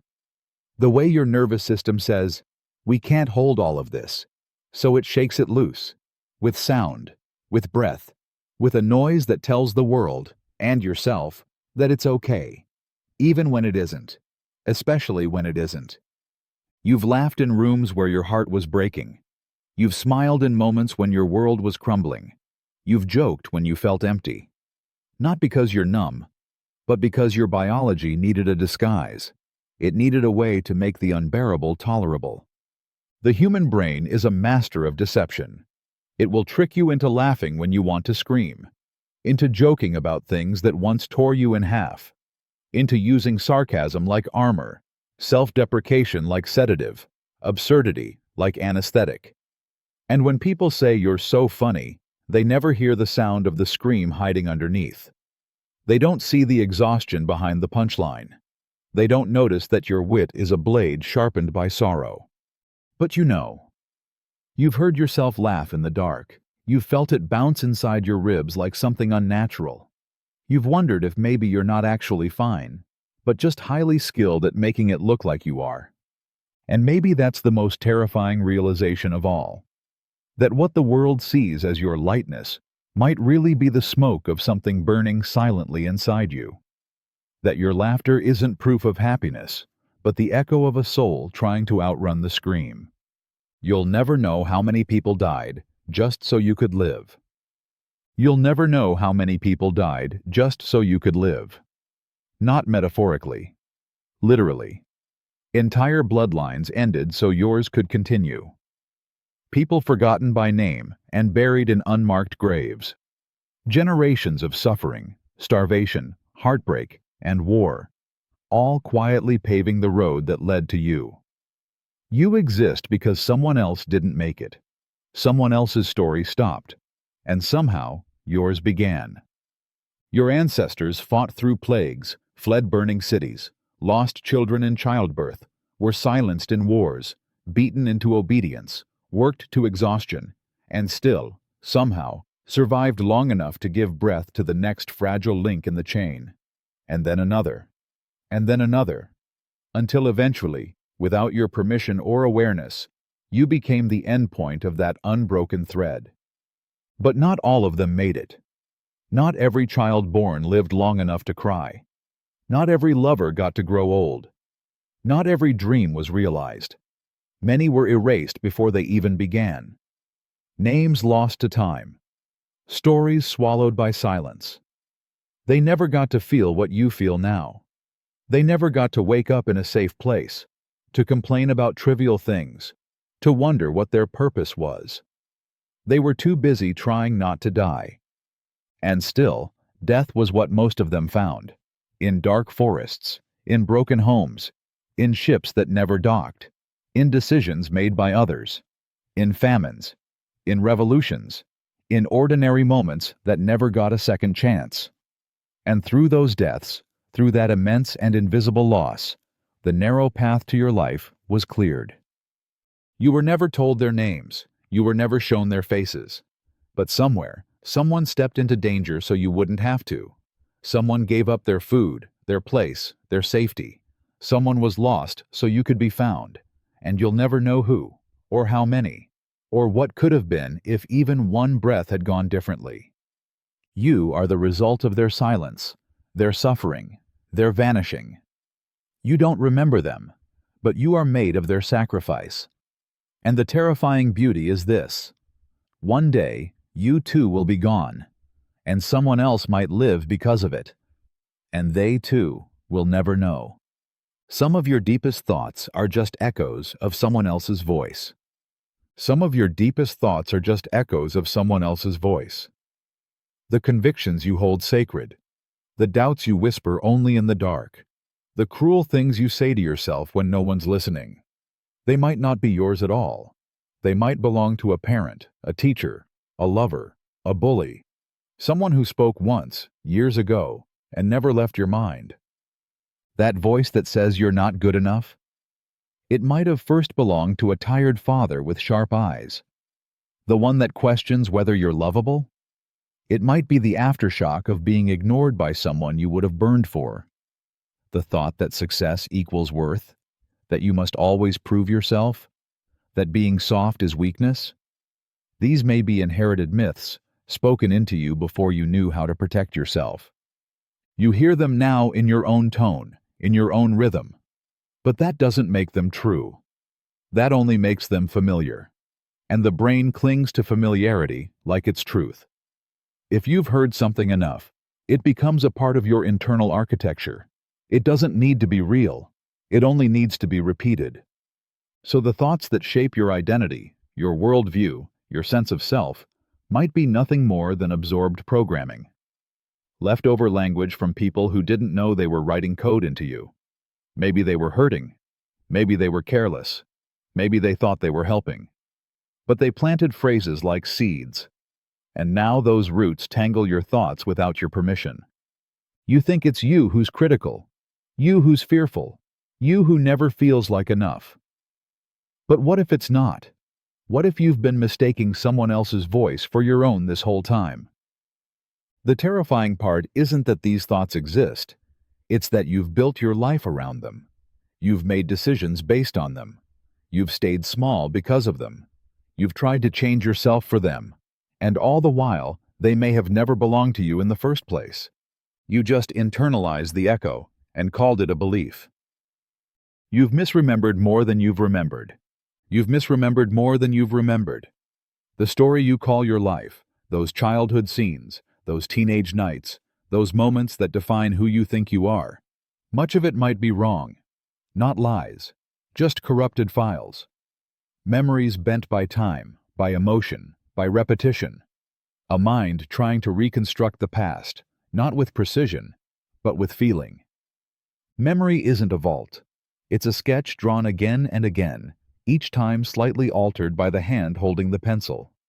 The face you remember comforting you may have been the one who looked away. The words you swore were said may never have been spoken. That day you called the best of your life might have been stitched together from fragments of different years.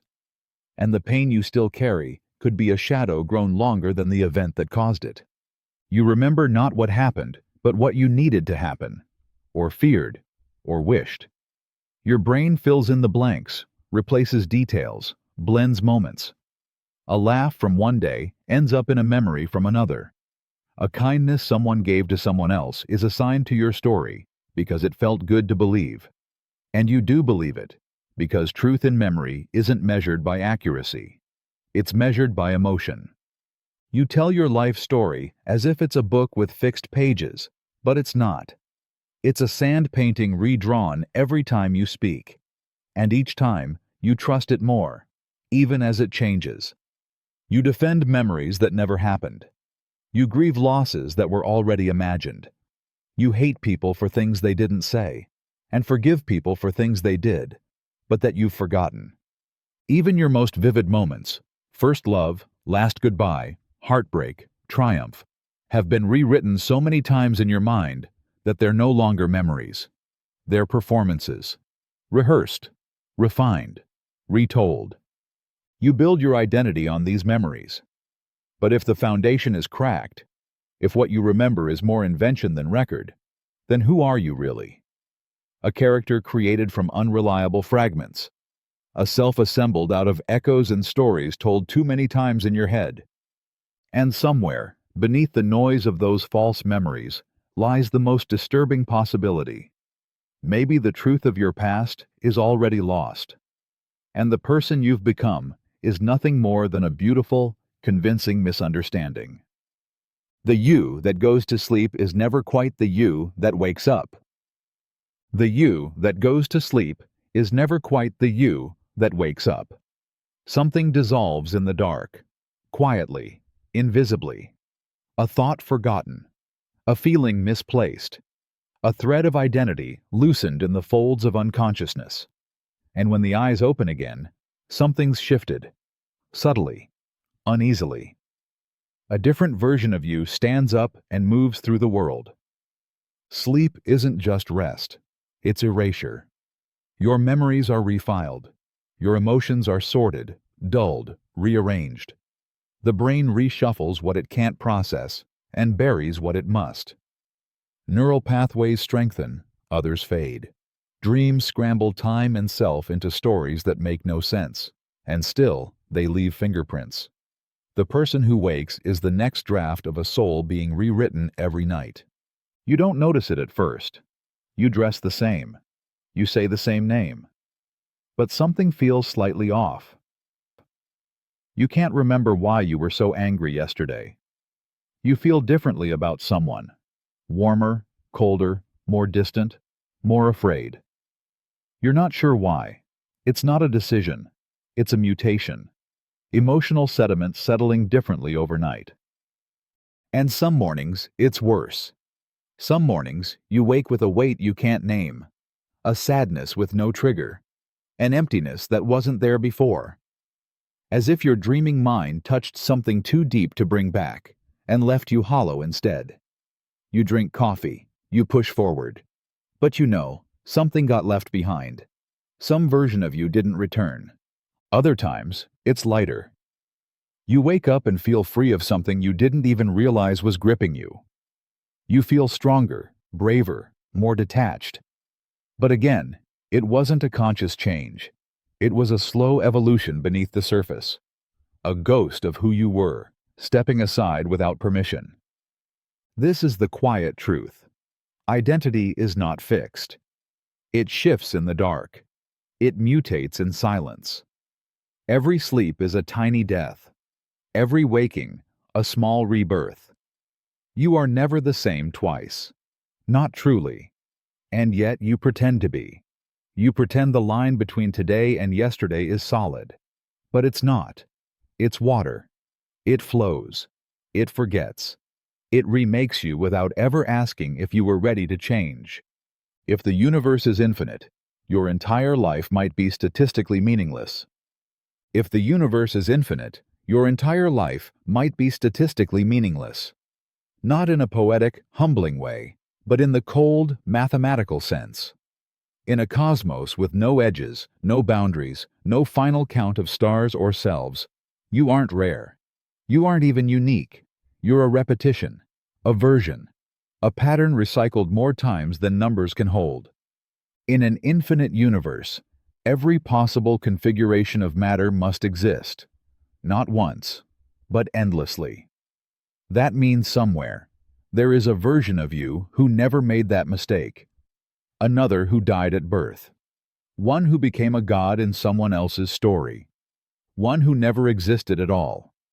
And in between, trillions of lives nearly identical to yours, with only microscopic differences.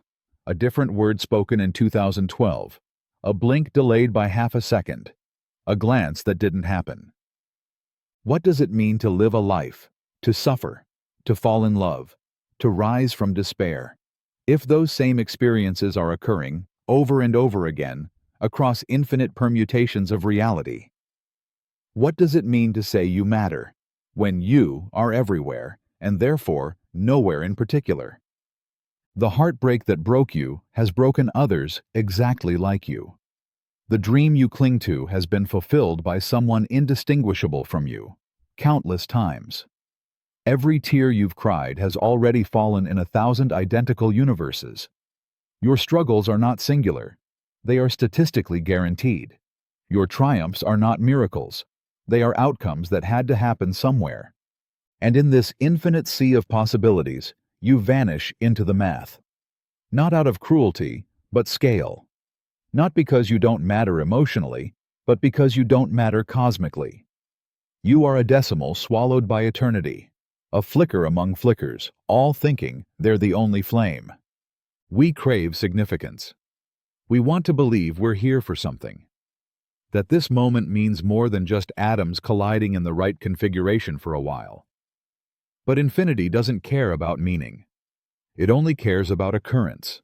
And everything you've ever felt, feared, or hoped has already happened, millions of times. Is happening right now. Will happen again. So if you're looking for purpose, don't look up. Look in. Because out there, you are a statistical inevitability. But in here, in this fragile body and temporary mind, you're still the only one living this version of it. For now. Your death might be so quiet, the wind will carry on like nothing happened. Your death might be so quiet, the wind will carry on like nothing happened. No scream, no sky falling, no final sign that the world noticed you were here. Just stillness, a missed breath, a moment swallowed by the next. You'll vanish, and the leaves will still rustle.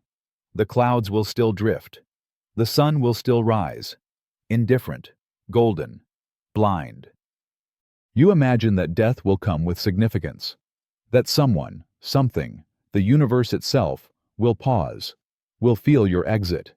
But it won't. Because the truth is brutal, nature doesn't mourn. It absorbs. Your body will become part of soil. Your voice will dissolve into air.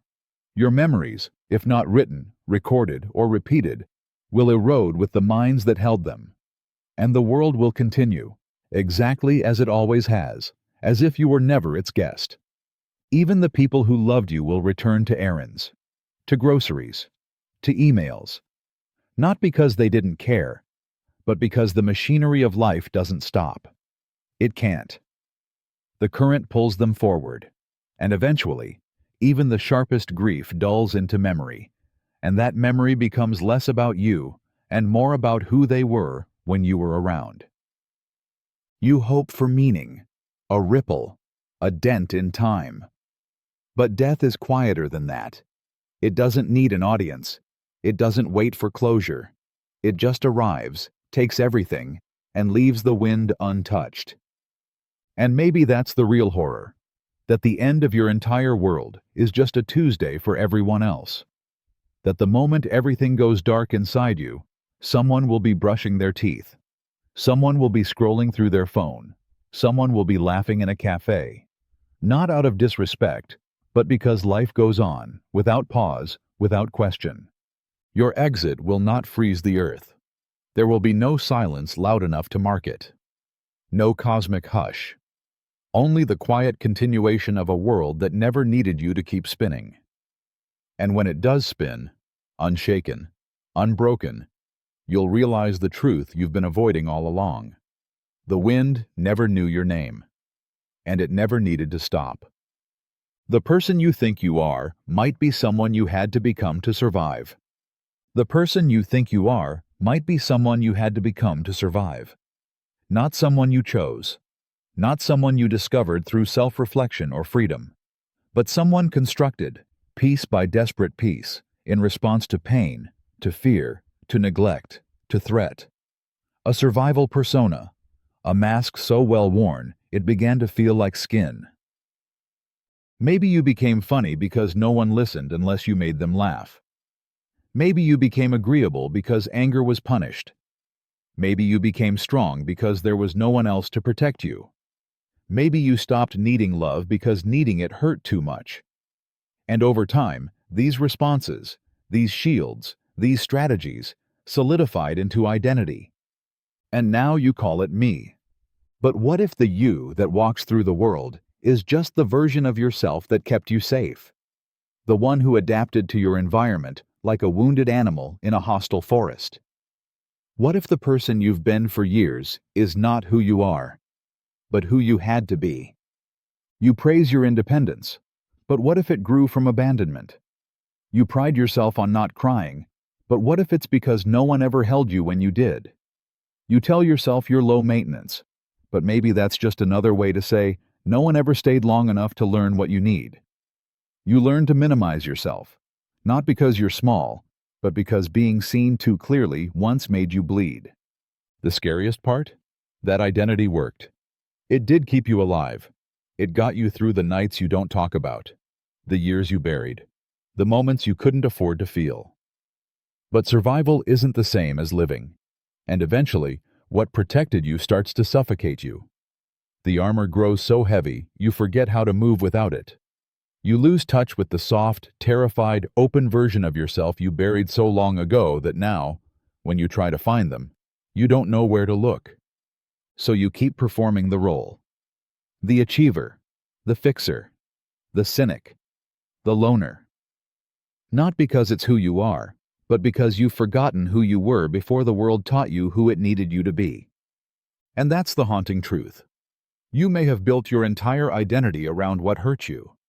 And now you carry that pain like a personality, not realizing that underneath it, someone else is still waiting. Your purpose might be to serve someone else's story and never realize it. Your purpose might be to serve someone else's story and never realize it. You may live your whole life chasing meaning, searching for answers, building dreams, only to find out, too late, that the most important thing you ever did wasn't about you at all. It was a single gesture, a passing word, a quiet presence that shifted the course of someone else's existence without your knowledge. And then, you kept walking. Maybe your greatest impact won't be measured by what you achieve, but by what someone else becomes after touching your life. Maybe you're not the main character. Maybe you're the stranger who helped them find their way. Maybe you're the reason they didn't give up, the one who inspired them, enraged them, awakened them, without ever understanding your role. And that's what makes it so tragic. You never get to know. You never get the thank you. You never get the explanation. You spend years questioning your worth, wondering why your life feels so unfinished, why your purpose never revealed itself, while your presence quietly transformed someone else's timeline. You may think you failed, when in reality, you were the catalyst, the spark, the storm that rearranged their sky. And while you carry your regrets like broken bones, they carry your influence like breath, effortlessly, constantly, invisibly. You could be the memory that pulls them back from the edge 10 years from now, the example they use when raising their child, the voice they hear when choosing between love and fear. And you will never know, because some purposes don't come with recognition. Some purposes live and die in the margins of other people's chapters. We're taught that our story should be ours, that we are the hero, the builder, the victor. But what if the truth is quieter? What if you were placed not to shine, but to reflect light onto someone else at the right moment? What if your soul's contract was to make someone else whole, by never being seen fully yourself? And maybe the cruelest beauty of it all is that the moment you felt most lost, most invisible, was the exact moment you were fulfilling your role perfectly, just not in the story you thought you were writing. The truth may be too big for a human brain to hold. The truth may be too big for a human brain to hold. Not just complex, not just hidden, too big. So vast, so alien, so fundamentally outside the architecture of your perception that even if it were laid bare in front of you, your mind would reject it. Like light too bright to process, like sound too loud to register, like a shape that doesn't fit into language. You crave truth. You search for it in science, in faith, in philosophy. You dissect particles. You write holy books. You ask endless questions. But what if every tool you use to understand is already too small? What if the structure of your consciousness is a prison that filters reality, only letting through the bits that keep you functional, sane, alive? The brain is not a truth seeker. It is a survival machine. It distorts, simplifies, erases. It sees edges, labels danger, paints stories across a chaos it cannot comprehend. And you believe those stories because you must. But behind them might be a reality that isn't built on time, space, or matter. A reality without cause or reason.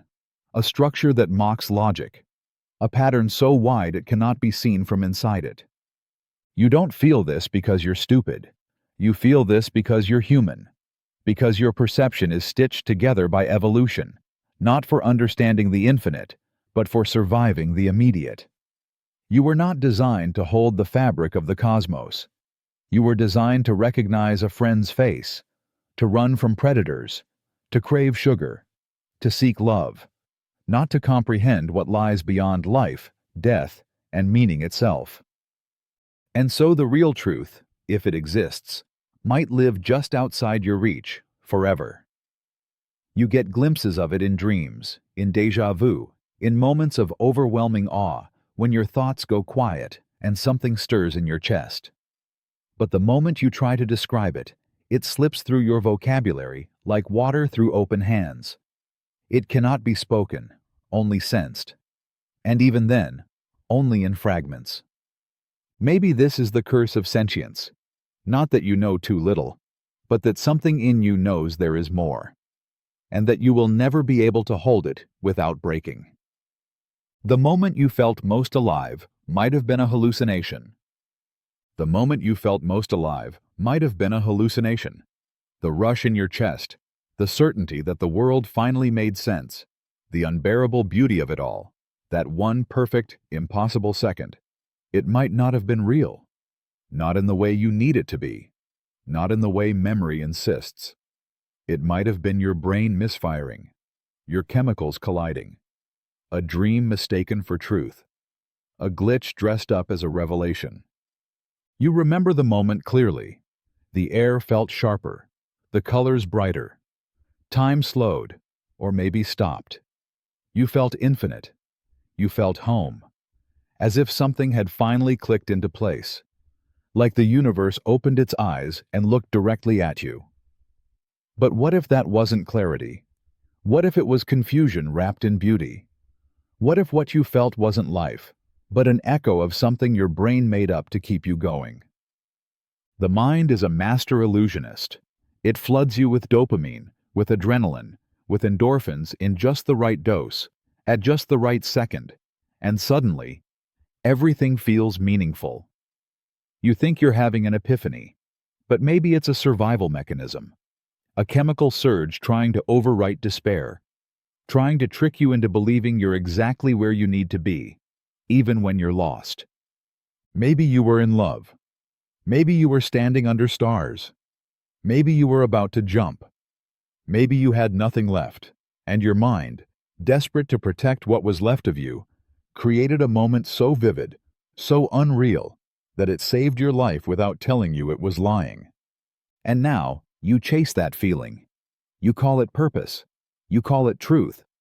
You replay it in your head like a sacred film. You compare every day after to that day, and nothing quite matches. Because how could it? You were never supposed to remember it like that. Maybe you were never even supposed to remember it at all. The most alive you've ever felt might have been your brain trying to trick death, trying to convince you there's still something worth holding on to, and you believed it. You still do. And maybe that belief is the only thing keeping you breathing, even if it was never real, even if it was just a beautiful lie. The people who hurt you may not even remember doing it. The people who hurt you may not even remember doing it. The moment that shattered your sense of safety, the words that still echo in your mind when the room gets quiet, the choice that changed the way you trust, might not even exist in their memory. To them, it was just a sentence, a joke, a look, a silence, a day they've long since forgotten. You carry it like a scar carved into your perception. You revisit it. You analyze it. You wonder if you deserved it. You build defense mechanisms around it. Walls they'll never see, armor they'll never know they helped forge. But to them, it was nothing. A passing mood, a stressful day, a mistake they didn't bother to clean up. That's the cruelty of it. You bleed from a wound they don't remember inflicting. You suffocate under weight they don't know they dropped. You replay it, hoping that one day they'll understand, that they'll say sorry, that they'll see the version of you that walked away from that moment different, colder, smaller, less trusting. But what if they never do? What if they never even knew? The person who criticized your body before you understood what shame was. The friend who betrayed you like it was casual. The parent who dismissed your pain with a sigh. They may have moved on. They may never have even looked back. But you look back every day, and it makes you question your own pain. If it mattered so little to them, why does it still control so much of you? You begin to doubt your experience, as if pain requires witnesses to be valid. But it doesn't. The absence of their memory doesn't erase the presence of your suffering. You felt it. You lived it. That's enough. Still, It's hard to heal from something when the one who broke you isn't even aware they were holding something fragile. It leaves you alone in the process, mourning something they never knew died, trying to forgive someone who doesn't even know they need forgiveness. And maybe that's the loneliest kind of pain, the one that changes your entire life, while they walk away untouched. You're the villain in someone's story, and you can never undo it. You're the villain in someone's story, and you can never undo it. Not the misunderstood hero, not the flawed but well-intentioned side character. The villain, the shadow that entered their life and dimmed the light. The storm that arrived without warning and left wreckage they're still trying to clean up. And the worst part? You might not even remember what you did. But they do, in detail, on repeat. In your mind, it was a misstep, a bad day, a misunderstood message. You were struggling. You were scared. You didn't mean to hurt them. But to them, you did. You became the reason they stopped trusting. The moment they began doubting themselves. The face that haunted 1,000 inner monologues. And while you moved on, maybe even grew from it, they're still living inside the aftermath. You won't get to explain. You won't get to rewrite the scene. In their story, your arc is already complete, and it ends in betrayal, or abandonment, or silence. And that version of you is sealed, frozen in their memory with no room for your redemption. You could apologize, beg, change, weep, but it wouldn't matter. To them, you're the one who caused the fracture, the one who left the scar. We all tell ourselves we're the good one, that our intentions matter more than our impact, that if they really knew us, they'd understand. But memory doesn't work that way. People don't archive your intentions. They store the damage. They hold on to the words you forgot, the tone you didn't notice, the absence you couldn't explain. And even if you tried to fix it, it might make it worse. Because sometimes trying to undo what you were in someone's life is just another form of control. Another way to center yourself in a story that no longer belongs to you.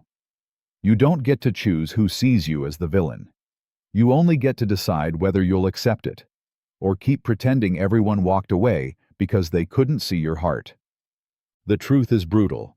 Someone out there flinches at your name. They rewrite your messages in their head and imagine better endings you never gave them. They see you as the person who didn't care enough. Or worse, the one who did, and still left them broken. Even your most original thought may have been planted. Even your most original thought may have been planted. That sudden flash of brilliance, the idea that felt divine in its uniqueness, the insight that made you feel like you finally touched something no one else had, might not be yours at all. It may have been seeded long ago by someone else's words, someone else's story, someone else's mind that whispered into yours without asking permission. You were shaped by voices before you knew how to think. Your language, your beliefs, your frameworks for reality, imported. You absorbed songs before you spoke. You memorized expressions before you knew what feelings meant. You copied behaviors, styles, opinions, until your personality became a patchwork of exposure. And now, you call that patchwork you. But beneath that identity, something darker hums. The realization that originality might be an illusion. That even the thoughts you feel most proud of, the ones you jot down in notebooks, the ones that wake you up at night, the ones you say define who you are, may just be clever arrangements of borrowed fragments. Quotes you don't remember hearing. Messages you didn't know you absorbed. Beliefs passed down not by blood, but by repetition. And the brain, eager to believe in its own genius, disguises the source. It rearranges the memory, recolors it, makes it feel fresh, as if it bloomed from nothing. But every garden grows from buried seeds. And some of those seeds were never yours. Even your creativity isn't immune. Your taste in art, your style of writing, the rhythm of your thinking, all inherited.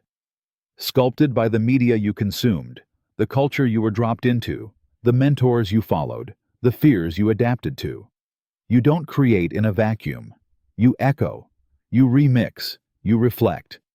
And what if that means you've never really had a thought that was wholly, purely, untouched by others? What if everything you've ever believed was gently nudged into place by hands you'll never see?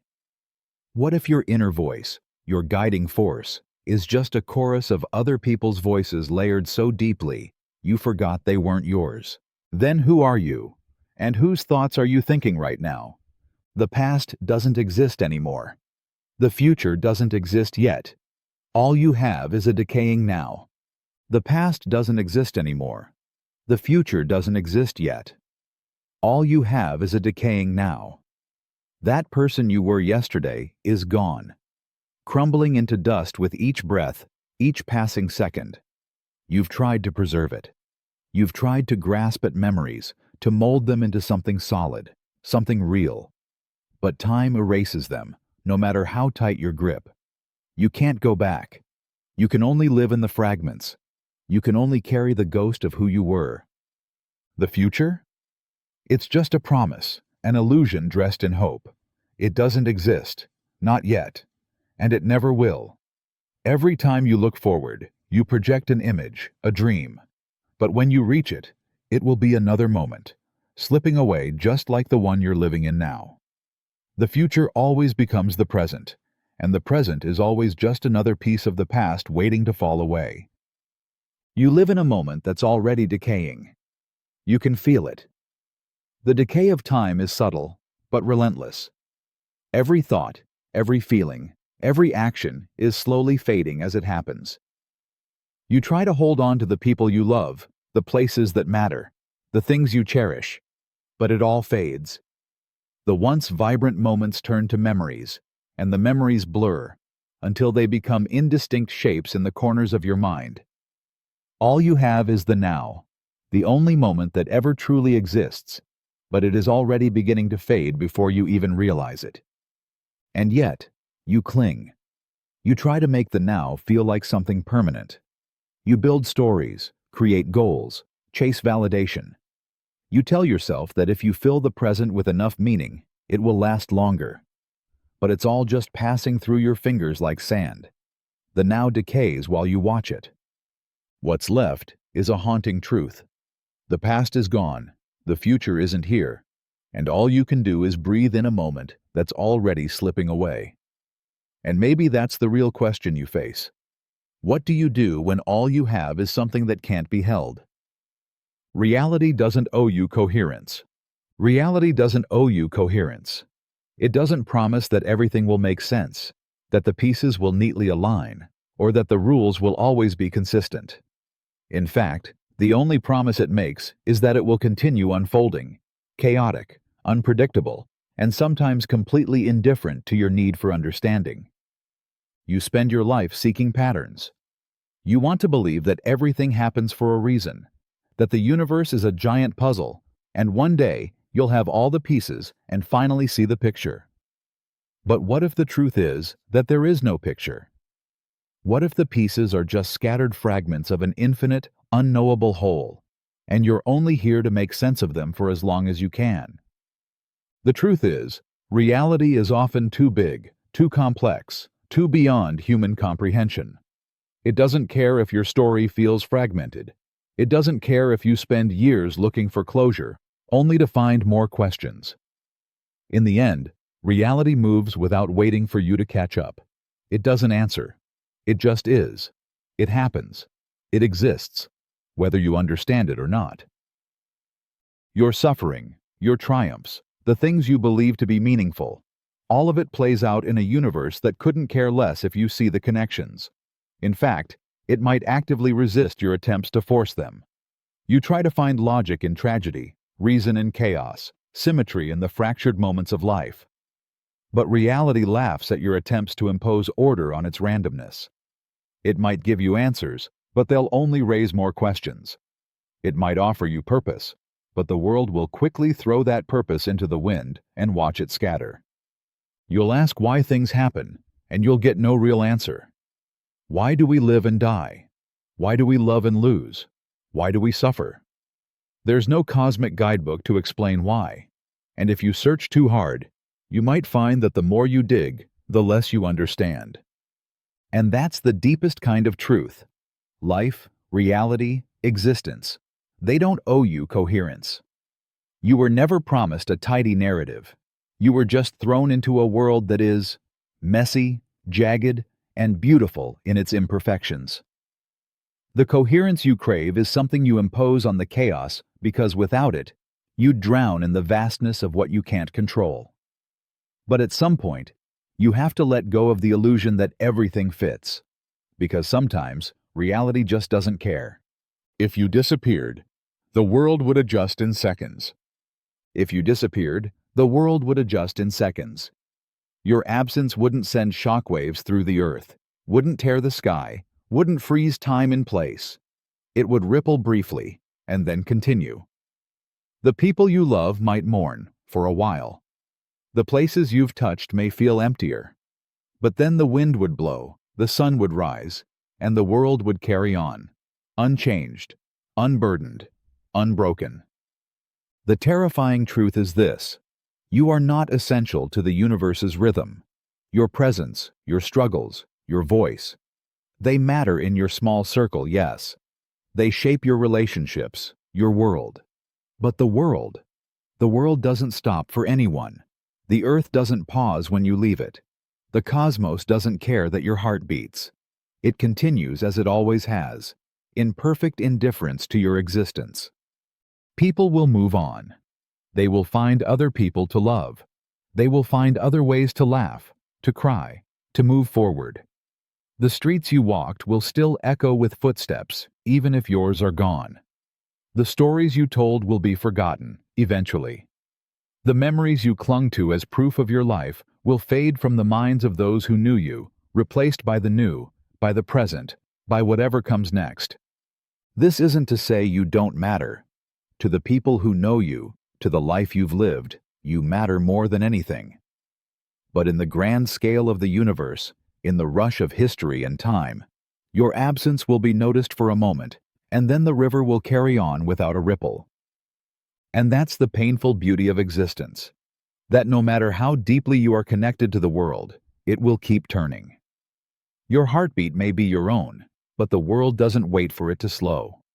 You will disappear, and the world will adjust. And maybe that's not an act of cruelty. Maybe it's just the way things have to be.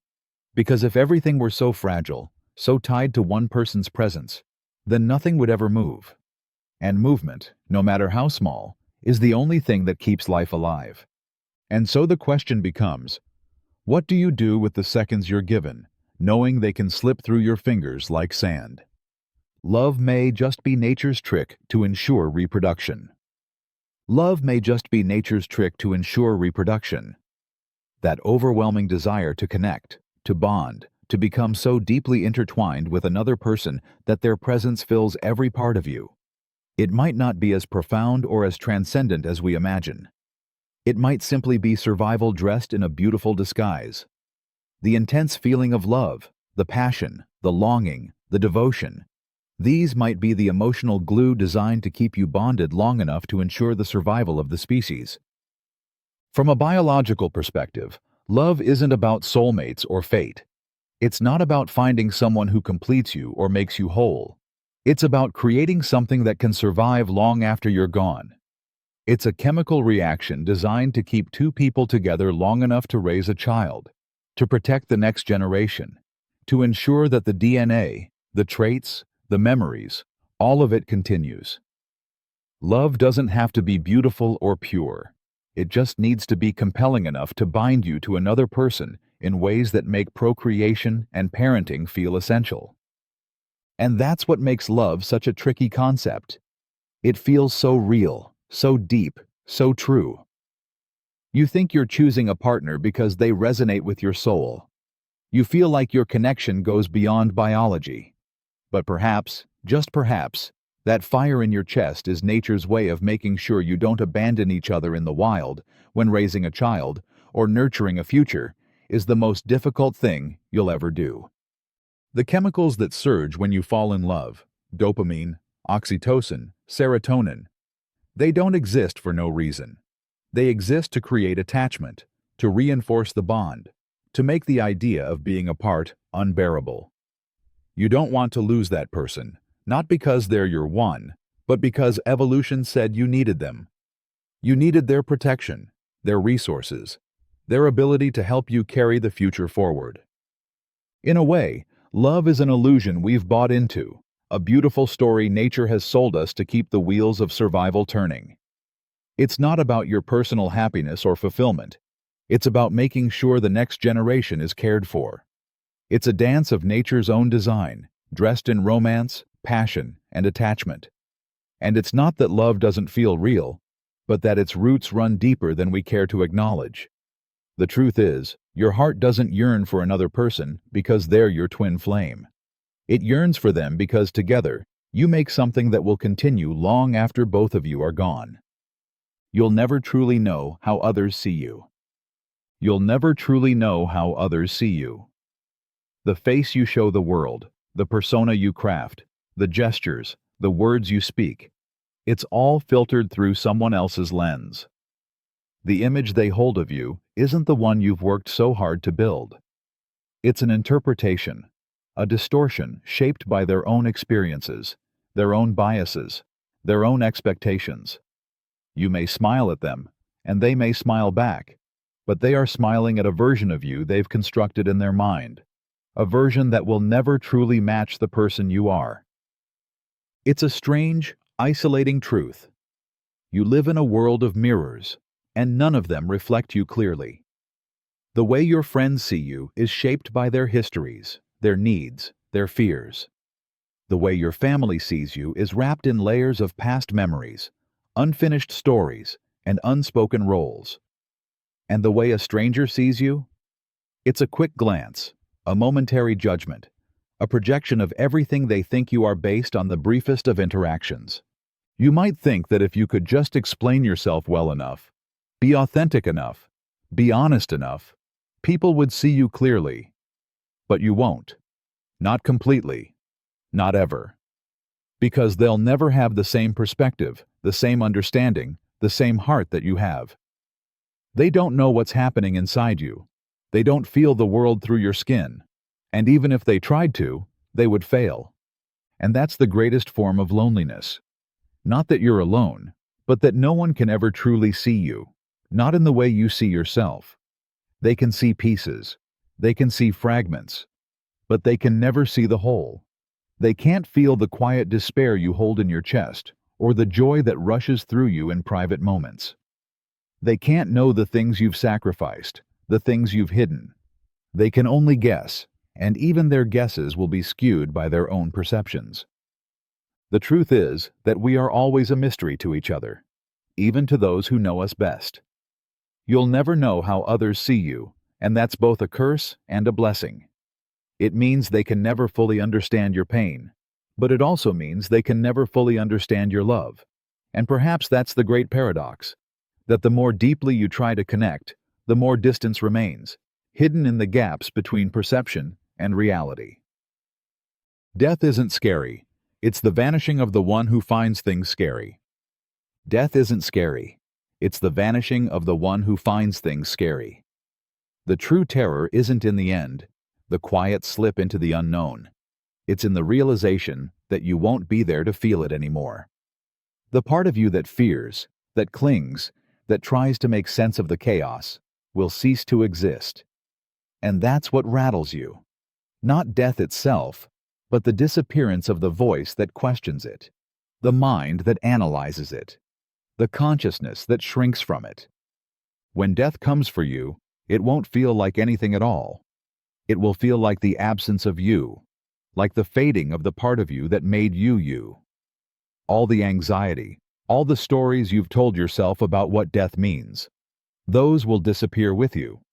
And once you're gone, who will be left to worry? Who will be left to wonder about meaning, about what's after, about what was lost? The true fear of death is not what happens afterward, but the quiet realization that you, the one who has been grappling with fear, with loss, with uncertainty, will simply not be there to question it. The fear itself, the grappling with existence, the searching for a reason, will just cease. You, the thinker, the feeler, the experiencer, will vanish, and with you, all the suffering you've clung to. Death doesn't kill you. It ends the part of you that suffers. The mind that tries to hold on to people, to moments, to what it perceives as life, that mind will simply stop. And it's not the end of the journey, it's the cessation of the traveler. What makes death so unsettling is not that it takes everything away, it's that it takes you away. The self that fears, that hopes, that tries to understand. The self that defines and labels and questions. When death arrives, there will be no one left to be scared, to be confused, to be lost. There will be no one to feel it. Just an empty space where fear once lived. And that, more than death itself, is what haunts you. Not the void, but the vanishing of the one who dreads it. You never truly meet anyone, only their carefully rehearsed mask. You never truly meet anyone, only their carefully rehearsed mask. The version of themselves they've practiced, perfected, and displayed for the world to see. Behind that smile, behind that confident posture, behind those words they say so effortlessly, there's a person hiding. A person full of thoughts they've never shared, feelings they've never expressed, fears they're too scared to admit. But you don't see them. You see the mask. Everyone wears one. Everyone. It's not out of malice. It's out of survival. The mask is protection. It shields the raw parts of a soul that would otherwise be too exposed to the world's cruelty. We put it on when we enter rooms, when we step into social situations, when we face strangers and even friends. We rehearse it, learn its lines, adjust its fit until it feels like second nature. It becomes who we think we are.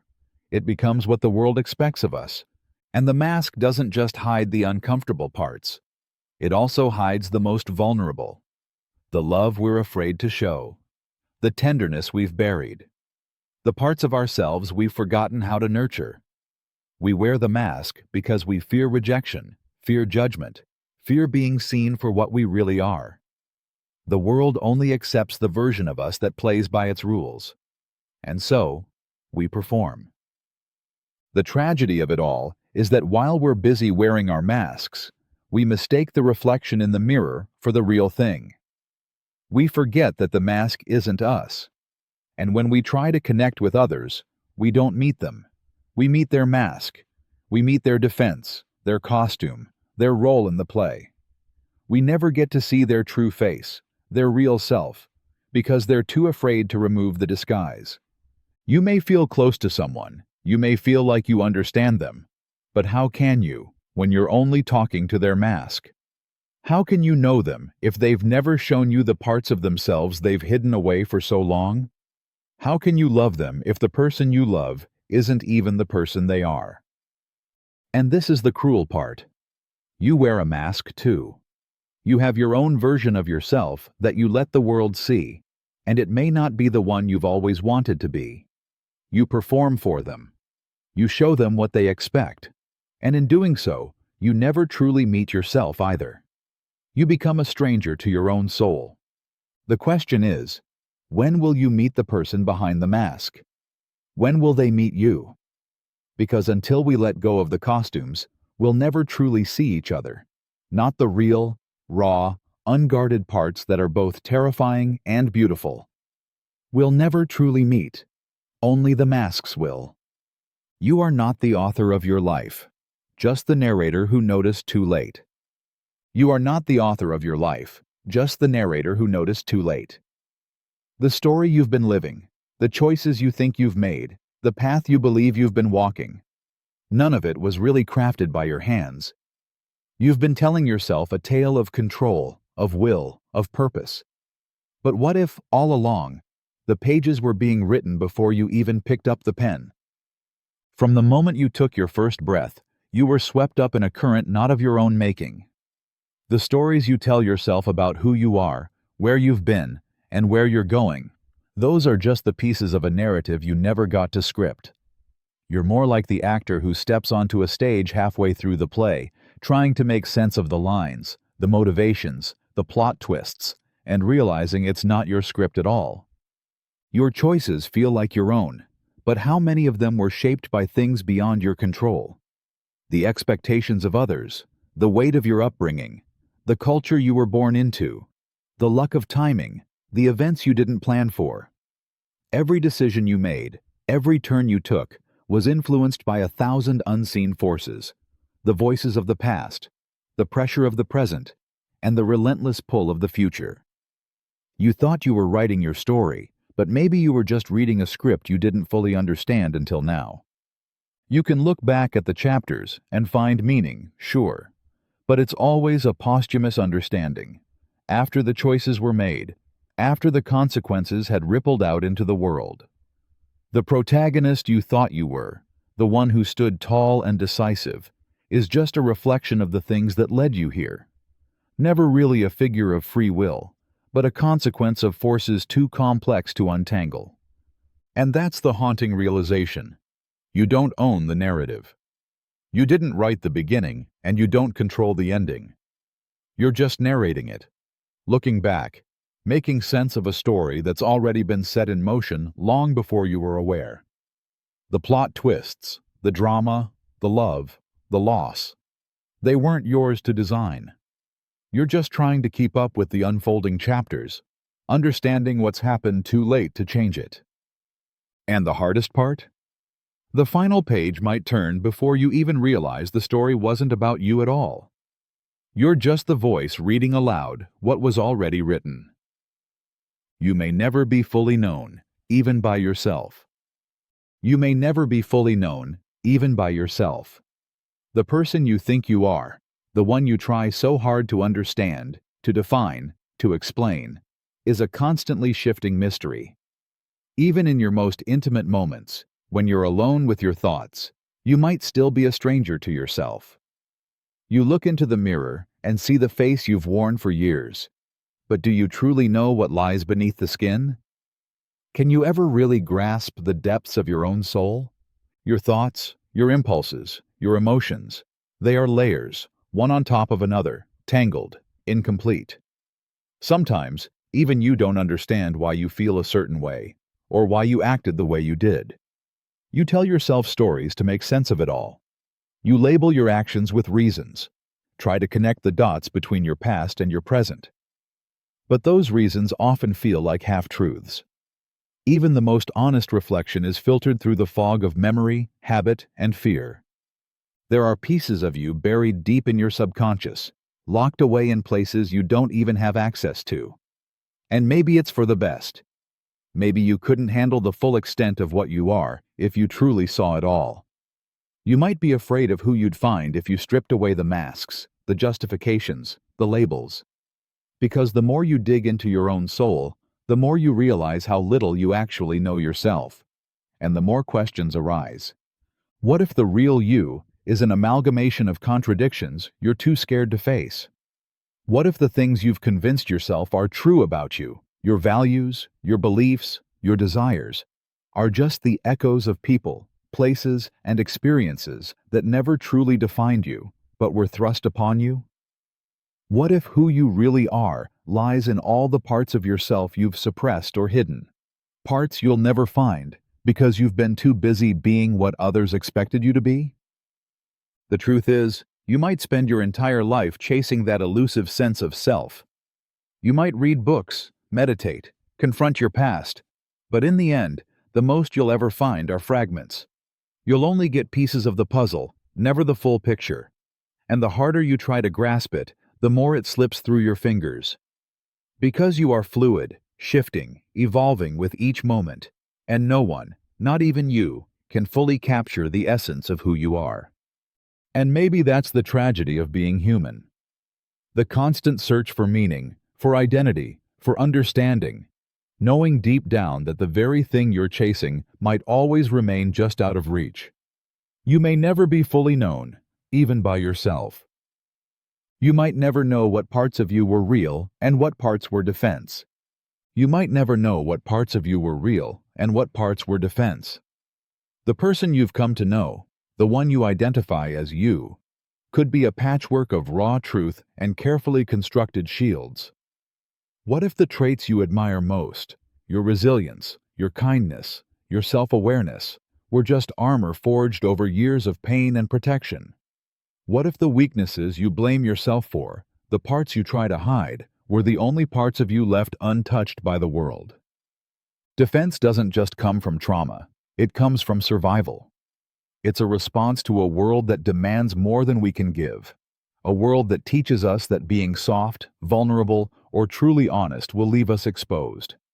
So, we build layers. We dress ourselves in armor made from expectations, self-judgments, and borrowed identities, becoming so used to wearing them that we forget they were ever put on. What if the love you give isn't just love, but the echo of longing for acceptance? What if the empathy you feel for others is less about them and more about you, about needing to prove that you are worthy of connection, that you're not alone? What if the confidence you wear like a suit of armor is just a mask to shield the deep fear that you're not enough? The problem is that you'll never know. You can't untangle the threads. Every action you've taken, every word you've spoken, every relationship you've formed, was it driven by genuine desire or an instinct to shield your vulnerability? When you act from a place of hurt, can you ever be sure that your kindness isn't just the defense mechanism of someone who learned to love to protect themselves? Can you tell if your anger is a true reflection of your feelings, or if it's just a shield to ward off deeper, more terrifying emotions? What's worse is that the longer you wear these defenses, the more they start to feel like you. The lines between who you are and who you've become blur until you're not sure which is which. The boundaries between your authentic self and the armor you've constructed to survive are so woven together, you could spend your whole life chasing an identity you'll never find. You might go through life never knowing whether you're living as the real you or as the person you needed to be in order to get through the world. The hardest truth might be that you'll never get to meet your true self, because by the time you're old enough to ask, you've already buried them beneath layers of defense that kept you safe for too long. Everything you're building might crumble before you get to rest in it. Everything you're building might crumble before you get to rest in it. The life you're constructing, the relationships you're nurturing, the success you're striving toward, all of it might collapse before you ever reach the point where you can look back and say, I made it. You work tirelessly, you plan, you sacrifice, you chase dreams that feel just within your grasp, only to find that everything can unravel in the blink of an eye. You tell yourself that each step forward is one closer to security, to stability, to a future where you can finally stop running, stop working, stop chasing. But what if that future is a mirage? What if the foundation you're building your life on is more fragile than you think? The relationships you're investing in, what if they shift, break, or fade before they bloom? The career you've worked for, the home you've crafted, the version of yourself you're trying to perfect. What if, before you can truly enjoy the fruit of your labor, everything crumbles beneath you? The most terrifying thought is that no matter how much time you put in, no matter how hard you fight, no matter how well you prepare, life has a way of tearing things down without warning. What you thought was yours, your success, your peace, your love, might not be meant to last. The work you've done might be erased. The plans you've made might be thrown into chaos. And the stability you believed was just ahead may be the first thing to slip through your fingers. The truth is, we don't have control. You might think that if you just work hard enough, just push through enough pain, just be disciplined enough, you'll get to the place where you can rest. But what if that place doesn't come? What if everything you're building doesn't just take longer than you thought? It doesn't come at all. What if in the end, you're left standing in the ruins of your own creation, never able to live in the life you spent so many years trying to build? And yet, we keep building, we keep chasing, we keep working, because to stop would be to admit that we can never control the outcome. We build, knowing that maybe, just maybe, if we keep going, we might reach something before time or circumstance decides otherwise. We cling to the hope that the structure we're creating will be enough to carry us through. But deep down, we know. The walls might fall. The dream might die. And we'll never truly know when it happens, or if we'll ever get to rest in what we made. But still, we build. We build because to do anything else would be to face the unbearable truth that sometimes nothing is ever as secure as we want it to be. You will never get closure for some of the most painful parts of your life. You will never get closure for some of the most painful parts of your life. The questions that haunt you, the events that left marks deeper than skin, the relationships that ended without explanation. Those chapters may never have a final sentence. No apology will come. No why will ever be answered. Some wounds will stay open, no matter how many years you pour into trying to understand them. You've probably spent endless hours replaying moments in your head, wondering where things went wrong. You've searched for reasons. You've asked for answers from people who are long gone, or who will never be able to give them. You may have waited for someone to reach out, for a sign, for something that might piece the shattered pieces of your heart back together. But sometimes, the hardest truth is that no one is coming to give you that closure. The story will remain unfinished. The pain will remain unspoken. Closure isn't always a gift. It's a luxury.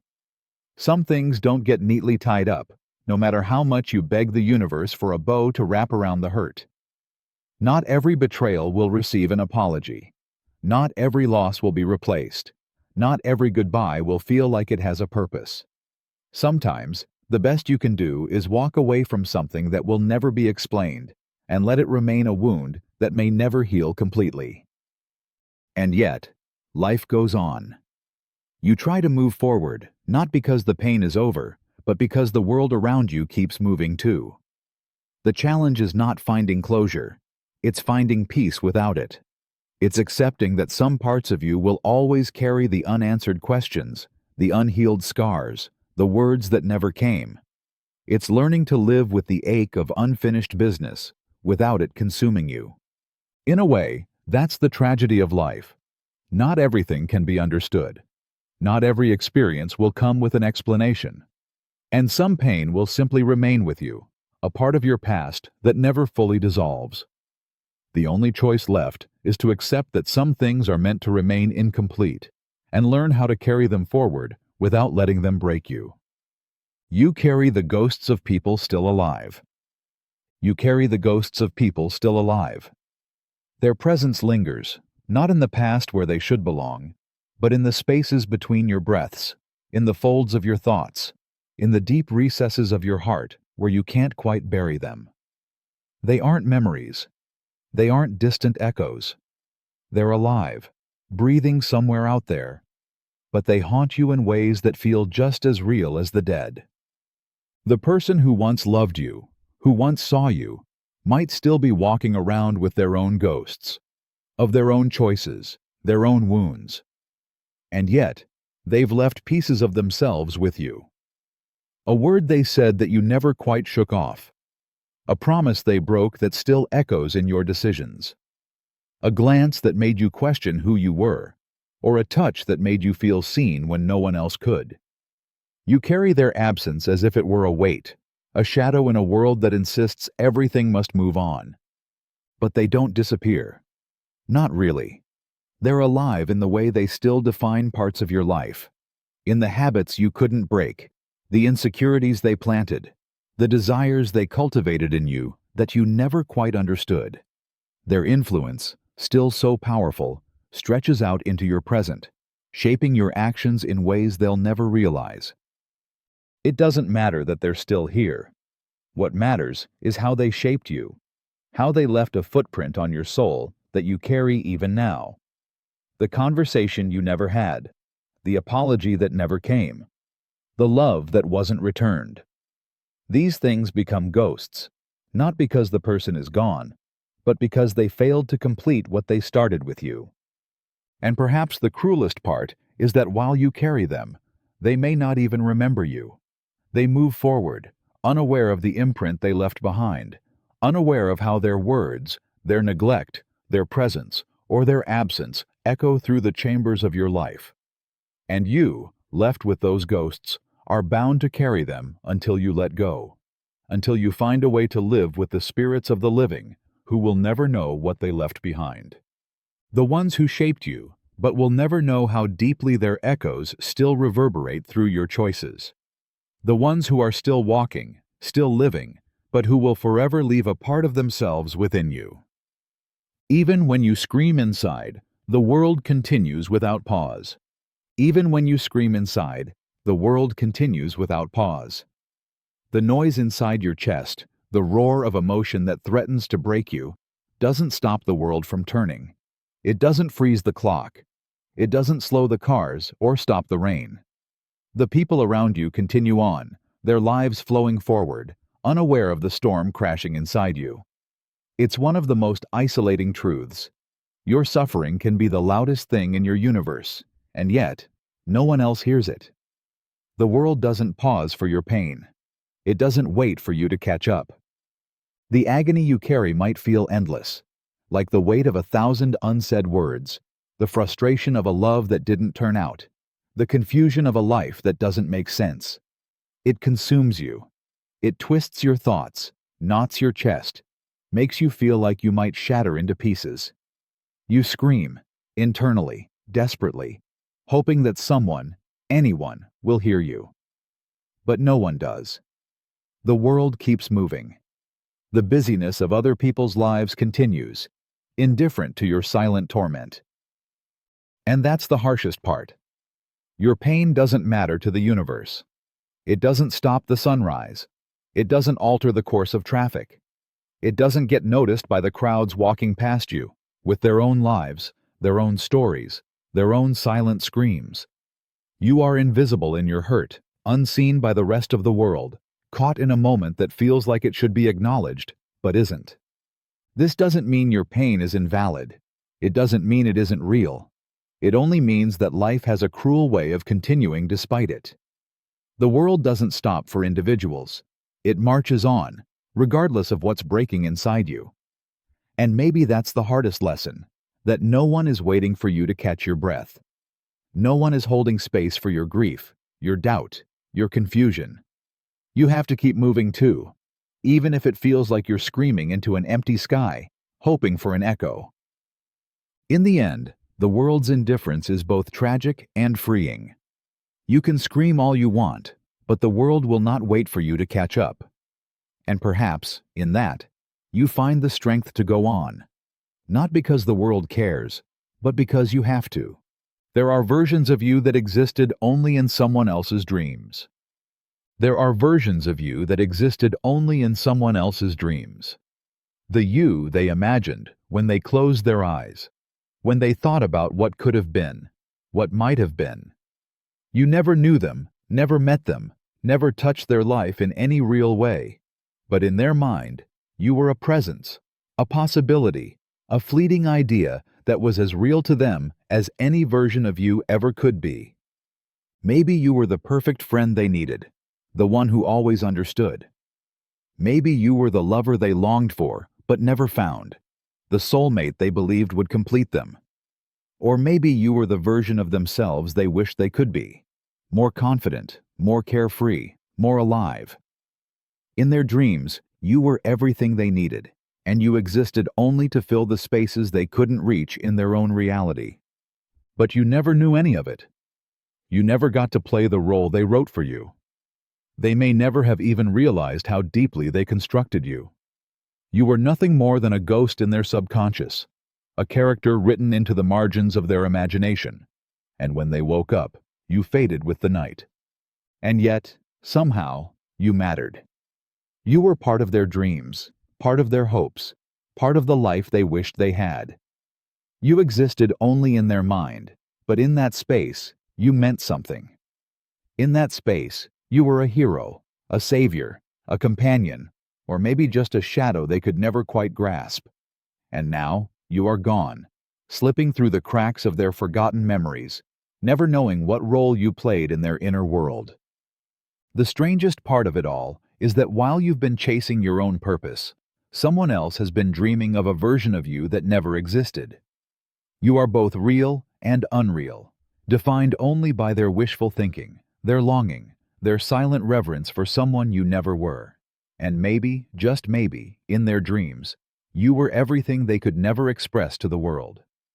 But now, as you wake, and they wake, the version of you that once mattered to them has already slipped into the forgotten corners of their mind, just like every other dream. You were never theirs to begin with, and yet, somehow, you still remain a part of them. You could be the most important person in someone's life, and still be forgotten. You could be the most important person in someone's life, and still be forgotten. It doesn't matter how deeply you've impacted them, how much of their soul you've touched, how many memories you've shared. One day, you might fade from their mind like a dream they can't quite recall. They might walk on, build a new life, make new connections, and in the end, you might be nothing but a faint outline in the background of their past, a fleeting chapter that they can't quite place. This is the cruelest truth about human connection. It's fragile. It's fleeting. What matters to you might not matter to someone else once they move forward. And while you might carry the weight of every interaction, every moment spent together, they might not even remember the details. Your love, your sacrifice, your time could all dissolve into the fog of their memory. And what does that mean for you? The person you thought you were irreplaceable to, the one you shaped and helped and loved, might one day move on without a second thought. They might forget the nights you stayed up talking, the moments of vulnerability you shared, the promises you made to always be there. Time has a way of washing over people, leaving only the faintest imprint of what once was. The tragedy is that you might never get the closure you need. You might never know if they ever remembered your impact. They could become someone else entirely, leaving the version of themselves that needed you behind. And you'll be left with the question, did I mean enough to them? Or was I just a passing figure in their story, someone who shaped a part of their life only to be forgotten when the pages turned? You could be their whole world for a while. You could be the person who pulled them from their darkest moments, who gave them the love they couldn't find anywhere else. But when life shifts, when they find new loves, new people, new purposes, you may be forgotten. And in that erasure, you might have to accept that not everyone who mattered to you will remember you the same way. In the end, it's a reminder of how transient everything is. Love, importance, connection. Nothing is permanent. Not because it wasn't real, but because time moves on. And sometimes, the most important people in your life are the ones you never get to keep. You are only ever one moment away from everything changing forever. You are only ever one moment away from everything changing forever. It's the kind of truth that sits quietly beneath the surface of your daily routine, waiting for the right time to reveal itself. You think things are steady. You think you understand the rhythm of your life, the predictable flow of the hours, the comfortable pattern of work, relationships, routines. But one moment is all it takes. One phone call, one glance, one decision. And everything you thought was solid, unshakable, permanent, fractures. You think you have time. You think the future is a place you can reach in your own good time. But time doesn't play by your rules. It doesn't wait. It doesn't warn you. 1 minute, you're caught in the web of everything you've built, your plans, your stability, your dreams. And the next, the thread snaps, the wind shifts, the world tilts, and you realize that the life you knew is gone, and you weren't ready for it. You might get a phone call telling you someone you loved is gone. You might walk into a room and realize that someone you thought you knew isn't who they were yesterday. You might lose a job, a relationship, a dream in an instant, and be left standing on the edge of something new you didn't ask for, didn't expect, and may not feel ready to face. It's terrifying, this knowledge that you are always so close to everything shifting, that all the choices you make, all the things you say, all the things you leave unsaid, could be the turning point. That one wrong step, one hidden truth, one moment of weakness could set everything in motion in a way you'll never be able to take back. And it makes you wonder, how many of these moments have already passed? How many times have you been one step away from your life changing and you didn't even see it? The heartache of this realization is that you can't control it. You can't prevent it. You can't be prepared for the moment it comes. You can only live in the moment and hope you're paying attention when it arrives, because once it hits, once that change begins, you'll never be the same. You'll be forced to rebuild, to evolve, to adapt to a world you never asked for. And maybe that's the strange beauty of life, that it keeps you on your toes, keeps you sharp, keeps you alert. You can't know when it will all shift, but knowing that it could is what makes every moment precious. Because in the blink of an eye, everything can change. And in that change, you might find something you never expected. The truth of who you are when everything else falls away. You'll never know which moment was the moment your life changed. You'll never know which moment was the moment your life changed. The shift that reshaped everything. The turn in the road that set you on a path you didn't expect. It happened in silence, without fanfare.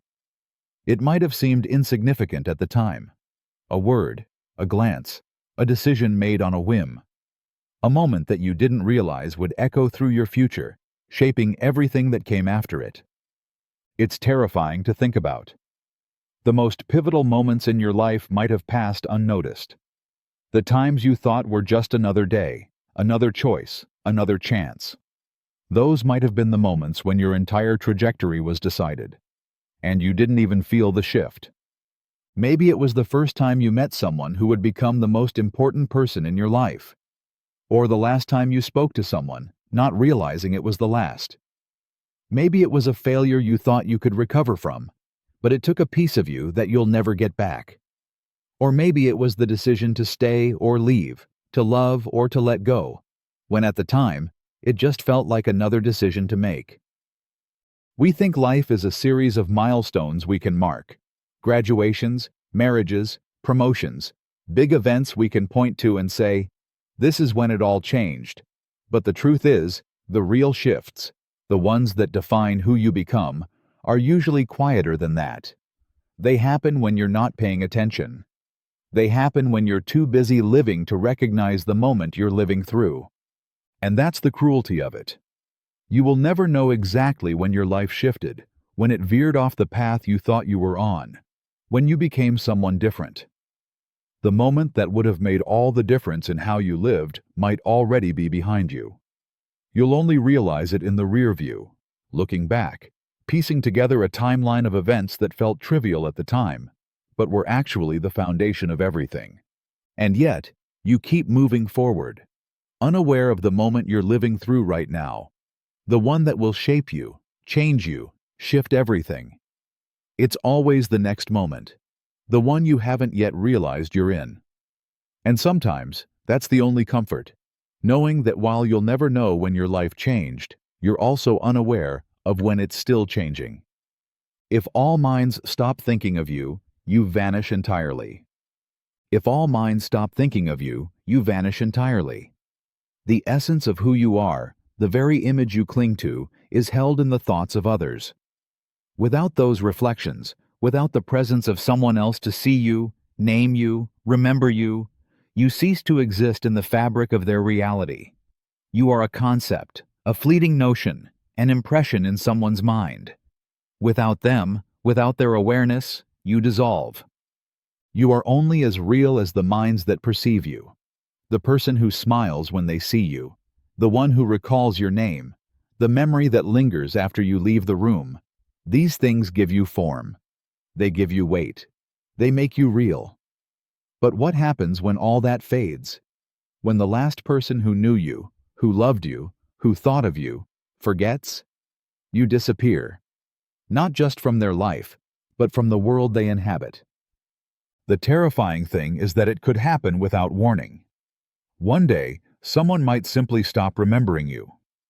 The face you once carried in their mind, the life you once shared, might slip into oblivion. You'll no longer be the one they turn to when they need advice.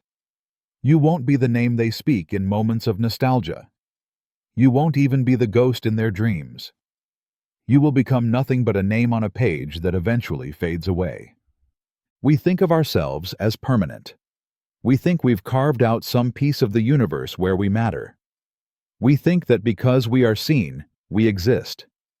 But the truth is, we exist only as long as someone else is holding us in their thoughts. Without that, we are nothing more than echoes lost to time, fading the instant their gaze shifts.